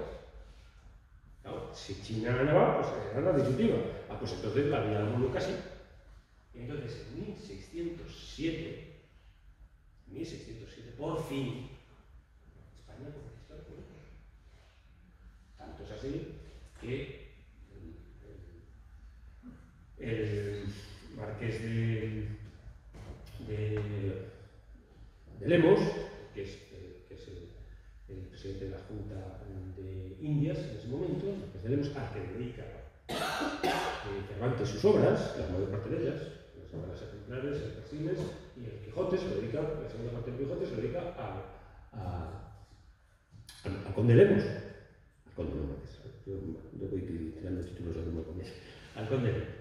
Y entonces, y el conde Lemos le encarga a Argensola, amigo de Cervantes, los dos hermanos Argensola, los poetas, pues a uno de ellos, Argensola, que era cronista de Aragón, le encarga la crónica de la conquista de Aragón.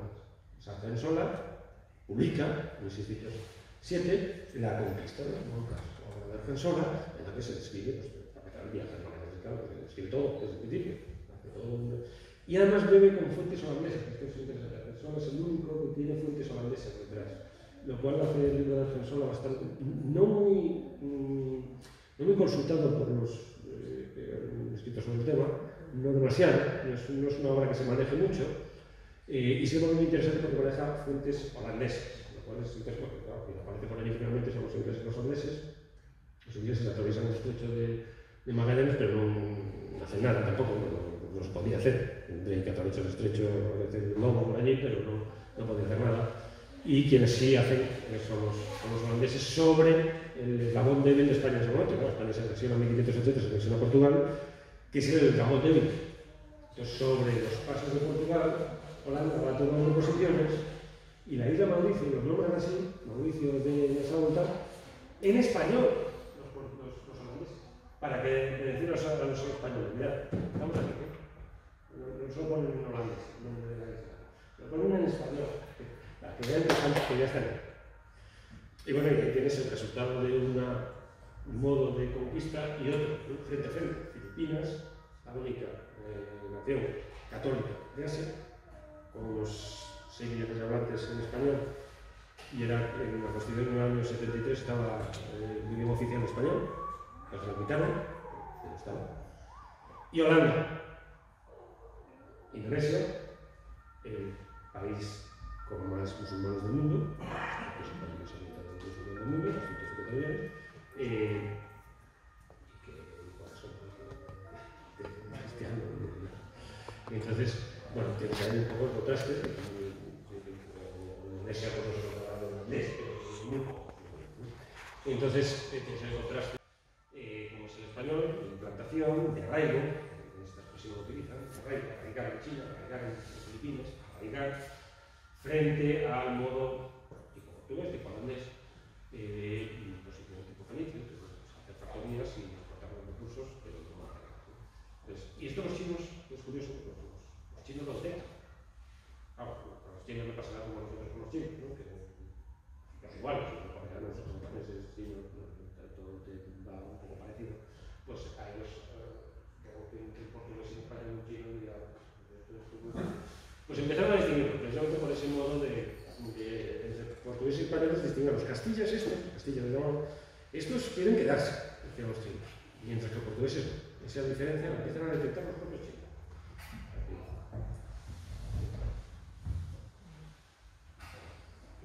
Venga, pues hacemos la última pregunta, si no...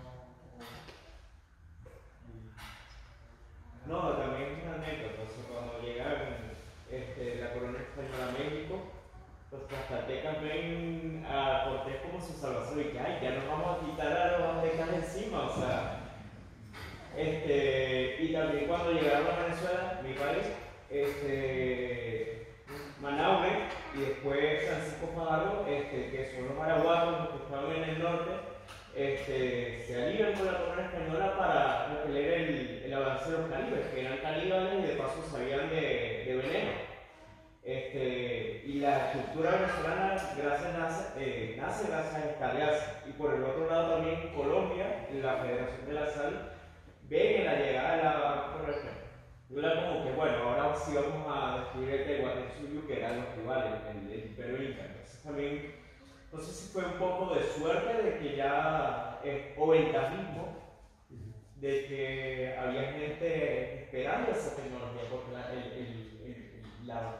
la pólvora y el hierro es poder, vamos a ser honestos. Y con eso se volvió la historia. Por supuesto. No, hombre, el juego de equilibrios y todo, ya se ve veniendo de Europa, o los equilibrios que van variantes. O sea, todo el tema del imperio, iglesia-imperio, entre Europa, eso es una. Entre entre todas las luchas intestinas de las familias italianas, por supuesto, los argelinos, aquello es un laberinto, una maraña brutal, claro, estaban acostumbrados a estar, pues, junto con este contra este, no sé qué, no sé cuánto, claro, porque en América y el proceso es parecido, obviamente, hay grupos de poder, no sé qué, no sé cuánto, y entonces trazan sus líneas de fuerza y buscando alianzas para enfrentarse con otros y ir conquistando, obviamente. Te quería preguntar algo, ¿tú crees que ese rechazo de, por ejemplo, de los alemanes, de los italianos, como lo que cuenta María Elena Roca, de esa propaganda contra España de no ser verdaderos europeos, impulsó a los españoles de aquella época a buscar, no sé si la palabra socializar o mezclarse o tener más interacción con otros pueblos de otras latitudes? Bueno, desde el punto de vista evangélico, frente a la situación de Europa que está envenenada, que está contaminada por el cisma, entonces, claro, Europa está contaminada por el cisma protestante. América está impoluta. Entonces, es un lugar de evangelización mucho más agradecido, digamos, que Europa. Entonces, aquello es un mundo nuevo a la evangelización que no está tocada por el cisma. Entonces, son gente que es infiel, pero no es culpable de su infidelidad porque no han tenido noticia de. Entonces, aquí se van a estar judíos y musulmanes que han rechazado la fe. Entonces, ellos se abren al apostolado de una manera muy importante, obviamente. Y de todas formas, los intentos de apostolado por varias vías y tal y cual se discute, la ascasiana, la obligada, todo eso se discute, ¿no? Pero, digamos, se presenta a América como una especie de lugar impoluto, que no está tocado por el cisma. Entonces, eso va a ser muy bien recibido por parte de las autoridades. Y además, las famosas tres culturas es un punto, creo que ahora que hemos estudiado más detenidamente en la Grande Valencia, o sea, no hay mezcla ninguna con musulmanes, ninguna. El mudejarismo es un mito total, o sea, nos expulsaban bastante. O sea, según avanzaban los cristianos, por la carrera del Guadalquivir adelante, no había mezcla de ningún tipo. Prácticamente se quedaban monetizados, nada, completamente confinados, se expulsaban por lo opuesto, iban con sus vidas, decía, por lo opuesto. Se les expropiaba, se les expropiaba a Granada, al norte de África, pero no había mezcla, no había convivium ni connovium. En las leyes estaba pues, una legislación que penalizaba mucho cualquier tipo de mixtura. Es en América donde se produce. Ahí en América es una novedad absolutamente total. Yo antes, hasta hace poco, tenía la idea de que había cierta mixtura en las penínsulas, en Andalucía, pues una población muy vasta, la que había musulmana, pero no podían aniquilar obviamente, y entonces se mezclaban y tal. Se expulsan. Expulsiones, por ejemplo, en 1275, cuando se produce el fracaso del imperio por parte de Alfonso X, regresa tal y cual, y se produce la invasión benemerina. Entonces, Aragón se le une. Y Aragón, es como Pedro III, pero en 1276 se muere Jaime I, entonces ya es Pedro III el que lleva las riendas de Aragón, entonces se le unen los huestes y tal, se le unen a los ejércitos de Alfonso X para combatir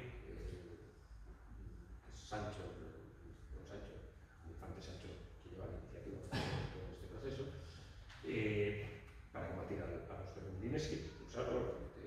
Firman una paz con ellos contra Granada, porque eso es una sangre. Pues firman la paz de los benemerines contra Granada. Al principio es Granada la que mete a los benemerines en la carrera de Guadalquivir. Pero después Alfonso X firma con los africanos, los norteafricanos, contra los benemerines. Sí, la firma. Por eso te decía lo de los pueblos en América, porque entonces, Aragón, en ese momento, antes de morir Jaime I, en 1275 se produce la invasión, en 1276 va a morir, pues en ese ínterin expulsa a todos los moriscos de Aragón, del sur, de Valencia, para no hablar de Quinta Columna. Los expulsa a todos. Se los expulsa a Granada, a Castilla, o sea, los expulsa a todos. Es una expulsión. Esto yo hasta hace poco no tenía ni idea. Es una expulsión generalizada de Valencia para el sur, de los moriscos. No hay mezcla de ningún tipo, no hay conubio ni convivio, no hay intercambio de sangre ni intercambio ni convivencia. Bueno, las restricciones alimentarias pues, prácticamente restringían cualquier trato social, ¿no? Pero pues es que no hay mezcla. La mezcla se produce en América. O sea, América es un experimento, no solamente desde el punto de vista evangélico tremendo para el apostolado, porque no está libre del cisma, sino un experimento antropológico del primer orden. Es una mezcla. Ahí sí que se produce el hibridismo, la mezcla. Entonces, mestizaje. Y además con todos los derechos y tal, el hijo de Cortés, ¿no? Martín Cortés, de la Orden de Santiago. O sea, Martín Cortés, un mestizo, se hace de la Orden de Santiago, o sea, la orden más castiza que había en España, porque Santiago, o sea, Santiago es el grito de guerra.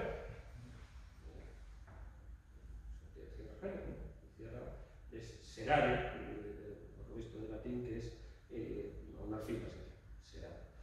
Y entonces, o sea, y esto lo dan los mestizos, Cortés, hijo de José Martín Cortés. Entonces, el experimento de mezcla no es el mundo.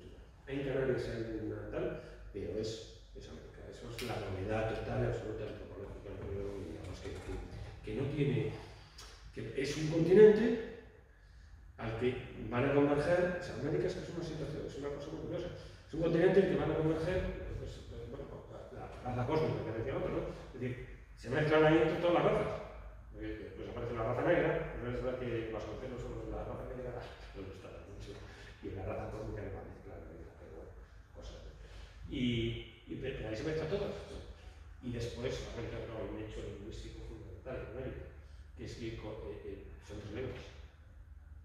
Tres lenguas que reconocen el continente entero. Bueno, con una prácticamente reconocen el continente entero.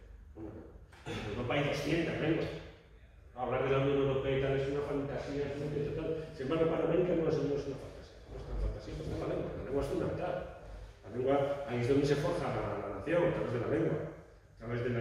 Porque para llegar al lecho, que es donde se forja la nación, en la cama, en el lecho, connubio, precisamente, pues tendrás que engañar al cliente en la misma lengua para llevarla hasta ahí. ¿No? Si no, no hay manera de. O sea, hombre, con señas y tal, pero sería una cantidad especial respecto a una población, ¿no? Cantidad de gente que se queda la cama en un idioma que no conoce. Entonces la selección posibilitada por lo que no conocemos no es la misma lengua. Más o menos, porque las redes sociales quizás sean más propicias a la selección y tal, porque por lo menos ahí está la lengua.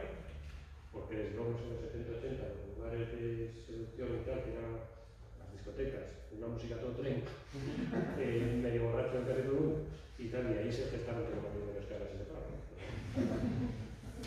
Pues esto te digo, hay un Humboldt, cuando él va a Colombia, es algo muy curioso. Él ve caciques con mucho dinero. En Colombia se gestó una clase de burguesa indígena bastante pudiente. Y nosotros le decíamos que le daba curiosidad es que cuando llegaban los europeos allá, en vez de Colombia ser más europea, es decir, aquí los españoles se aían. Aquí entra en otro mundo, es otra cosa. O sea, nadie puso su cultura, aquí la gente se adapta. Sí, pero mira, abundando un poco lo que ha comentado Pedro, cuando Castilla, digamos, empieza la conquista, somos un país demográficamente muy pobre, es decir, puede ir muy poca gente para allá. Entonces, si tú miras las expediciones, no están formadas por unos contingentes importantes. Entonces, a pesar de la ventaja tecnológica que tú tienes, al final son cuatro matados con arcabuces y picas. Y necesitas, pues eso, ver cómo está el percal en esas zonas, quiénes están enfrentados entre sí y cómo jugar con ellos para tus intereses. A diferencia de los países anglosajones, nosotros sí que nos llegamos a mezclar. Bueno, había un concepto muy de protección al indígena, que parte de los reyes católicos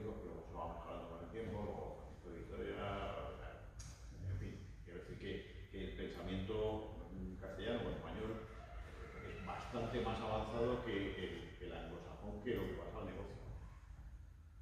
Es meramente comercial, que si tiene que matar, pues mata.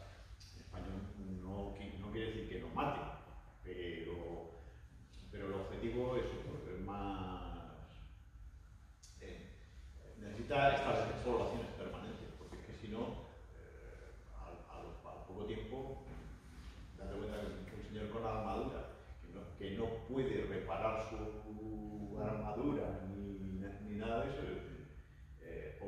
o consigue establecer un punto, un puerto, donde le lleguen bastimentos y le lleguen repuestos de la metrópoli hasta que sea capaz de generar su propia industria allí, o tiene un problema que les pasó a los de Jamestown, que pasaron carta. En Filipinas la pasaron carta, hasta que no tienen nada, no hay la normalidad, la pasaron, pero que realmente poner un pie en un nuevo mundo no es una tarea fácil. Entonces, pues, lógicamente es muy interesante asociarte con los que están allí. Es que también, hay un tratamiento teológico que establece una diferencia muy grande entre el norte anglosajón y el sur, el meridional hispano. Por la propia lógica teológico-jurídica que se está planteando, que se está jugando.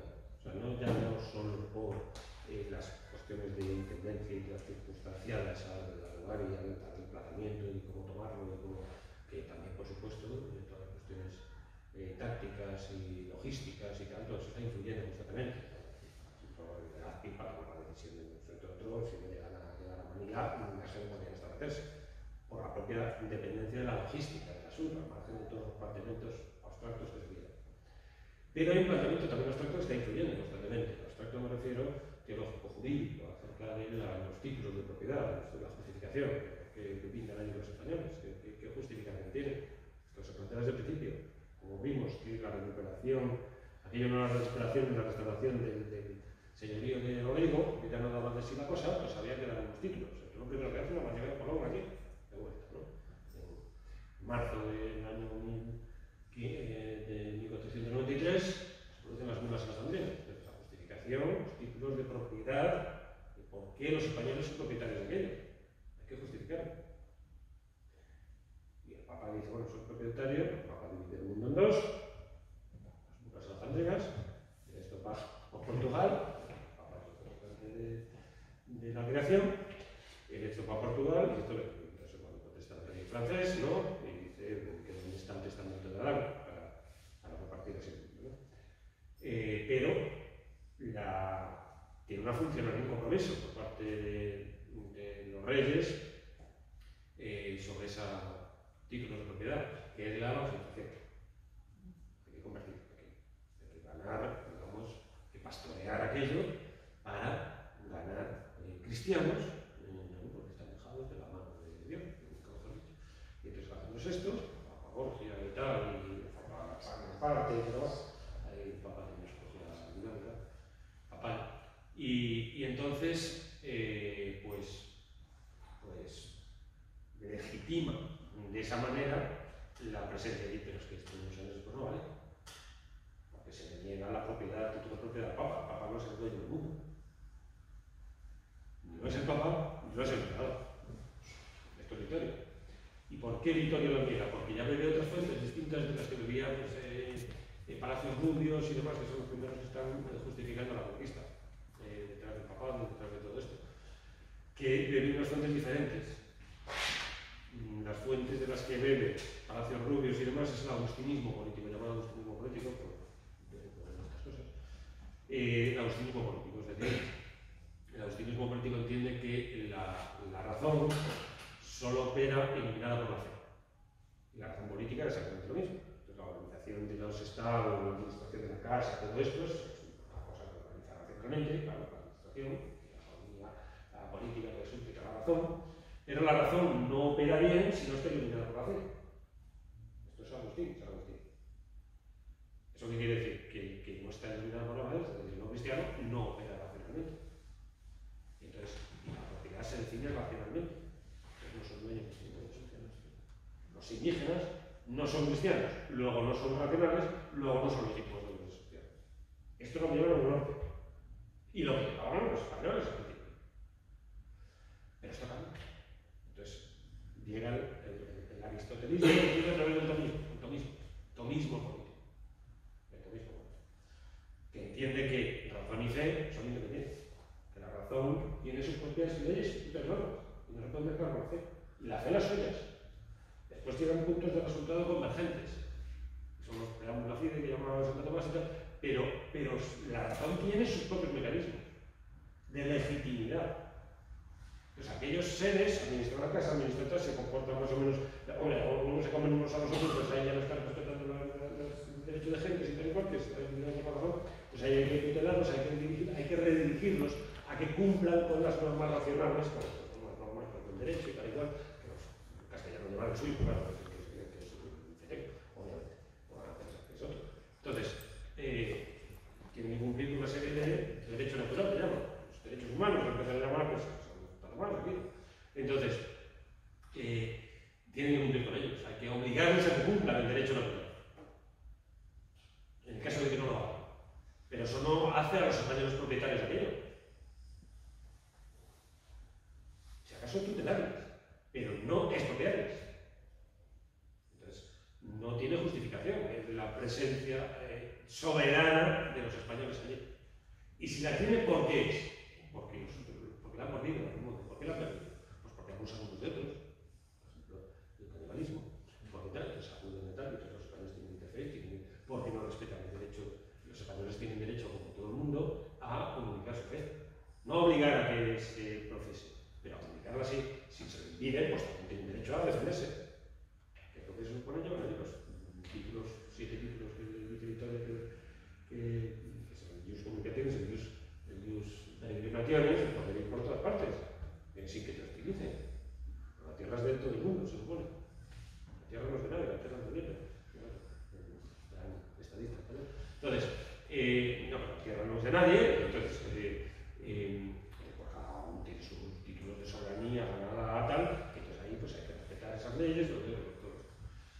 Total, que la fuente teológico-jurídica que está iluminando a la Escuela de Salamanca, que además es la primera escuela que recibe el tomismo realmente, porque el tomismo en el siglo, no vino muy en el siglo XIII, 1275, antes del concilio de Lyon. El concilio de Lyon, el Papa está ahí resolviendo esto, que dice Alfonso X un poquito después en Conquet, en una localidad que se llama Conquet, que el imperio no está. Y entonces, pues ahí, a ese concilio se iba a resolver el tema del imperio, el tema de la Iglesia oriental y occidental, su división, y el tema de la cruzada. Lo único que resuelve es lo del imperio. Y Tomás de Aquino iba a ir, pero cuando Tomás de Aquino muere en 1235, es condenado por haberlo visto, por parte de los Tempia y por parte de los obispos ingleses y tal, lo condenan por haberlo visto. Lo confunden ahí y tal, pues Santo Tomás empieza a crecerse, digamos, y para ser todo máximo de la Iglesia, pero empieza a cobrar su figura, empieza a cobrar importancia, y es con la Escuela de Salamanca, por primera vez que una escuela coge a Santo Tomás como referencia canónica. Y es la primera vez. Esto se suele olvidar también. Entonces, Victoria, Soto, toda esta gente, porque Sepúlveda es aristotélico, ya no es aristotélico sin pasar por Santo Tomás siquiera. Es directamente aristotélico, Sepúlveda. Y entonces, claro, pues el planteamiento ya es otro, que es el mismo que las casas. Lo que pasa es que las casas, lo que dice es que no tienen ninguna legitimidad porque los españoles están condenando a castigar a los indígenas. Están condenando, los propios españoles. Están condenando porque están maltratando al indígena. Y entonces el indígena ni siquiera tiene en español legitimidad para tutelarlos y llevarlos por otras líneas, porque esas costumbres de, por ejemplo, comerse unos a otros, es representación de una elevada concepción que tienen de la divinidad, fíjate en la elevada que tienen, que son capaces de sacrificarse. Esa es la relación. Claro, cuando las casas con Montaña en 1550, todas estas cuestiones, está 3 días hablando, más seguido. Lo mismo de Soto, todos los que estaban en jueces, dicen, y tenía todas las de verdad, entonces los dictámenes intelectuales desaparecen porque las casas iban como ganador a 1550, el famoso congreso de los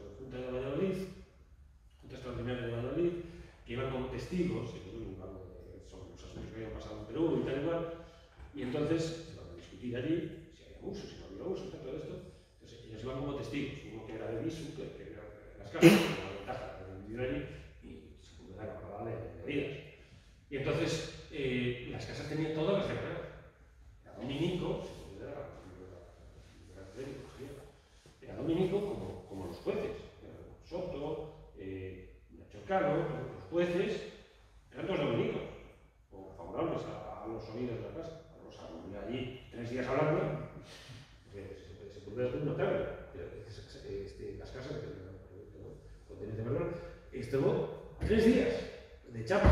Y claro, diciendo que el imperio pues era, pues, el imperio romano pues era pues, de infieles y no sé qué, o sea, digamos, perdió completamente el suelo en las casas. Sí, no podían digamos, fallar a su favor, era imposible. Las cosas estaban en las casas, no había podido cogerlas. Y entonces, a partir de ahí, Secundela se implanta de una manera sotobox, no oficialmente, ni siquiera. O sea, las casas no se condenan, nunca. O sea que, pero todo esto, esta polémica, es una polémica que se mueve en su propio terreno abstracto, pero que tiene unas consecuencias prácticas enormes, que es la diferencia entre el sur y el mestizaje del sur y el norte, sin mezcla, poniendo muros alienígenas, las ciudades americanas de origen no tienen muros, porque no están hechas contra la población indígena, están hechas para reducirla, para traerla a la ciudad, para politizar, para hacer polis, para generar policía, para generar civilización, para civilizarlos. Porque para anunciarnos el evangelio tienen que estar reunidos, no se maten entre sí, y poder hablarles en algo. Y a veces se habla en su propia lengua, que hacen las gramáticas, el manual, el quechua y tal. Entonces, la perspectiva es completamente distinta, derivada de la propia cuestión teológica. Esto es yo soy ateo, pero derivada de la cuestión teológica, tiene este carácter práctico. Por la ateo que sea, es capaz de reconocer pues, la estructura, digamos, doctrinal y práctica que está influyendo aquí. El papel de Dios, no de Dios, la creencia de Dios, obviamente, Dios no es, ni existe, ni está ni se espera, pero la creencia sí, la creencia está empujando totalmente, obviamente. Entonces, y esa creencia no es una creencia de se me ocurre que no, es una creencia de 2000 años de justificación, de doctrinas, de que hago la teología intentando justificar la fe frente al pagano, frente al islam, es una cosa muy complicada, que no se puede despachar en el mundo. Yo no sé a mí esas cosas me parecen excusas, dice muchas veces el ateo un poco pasando el rodillo por esto, son excusas para imponer su voluntad de poder. Que hay unas doctrinas que tienes que meterte en ellas, porque si no estás ciego.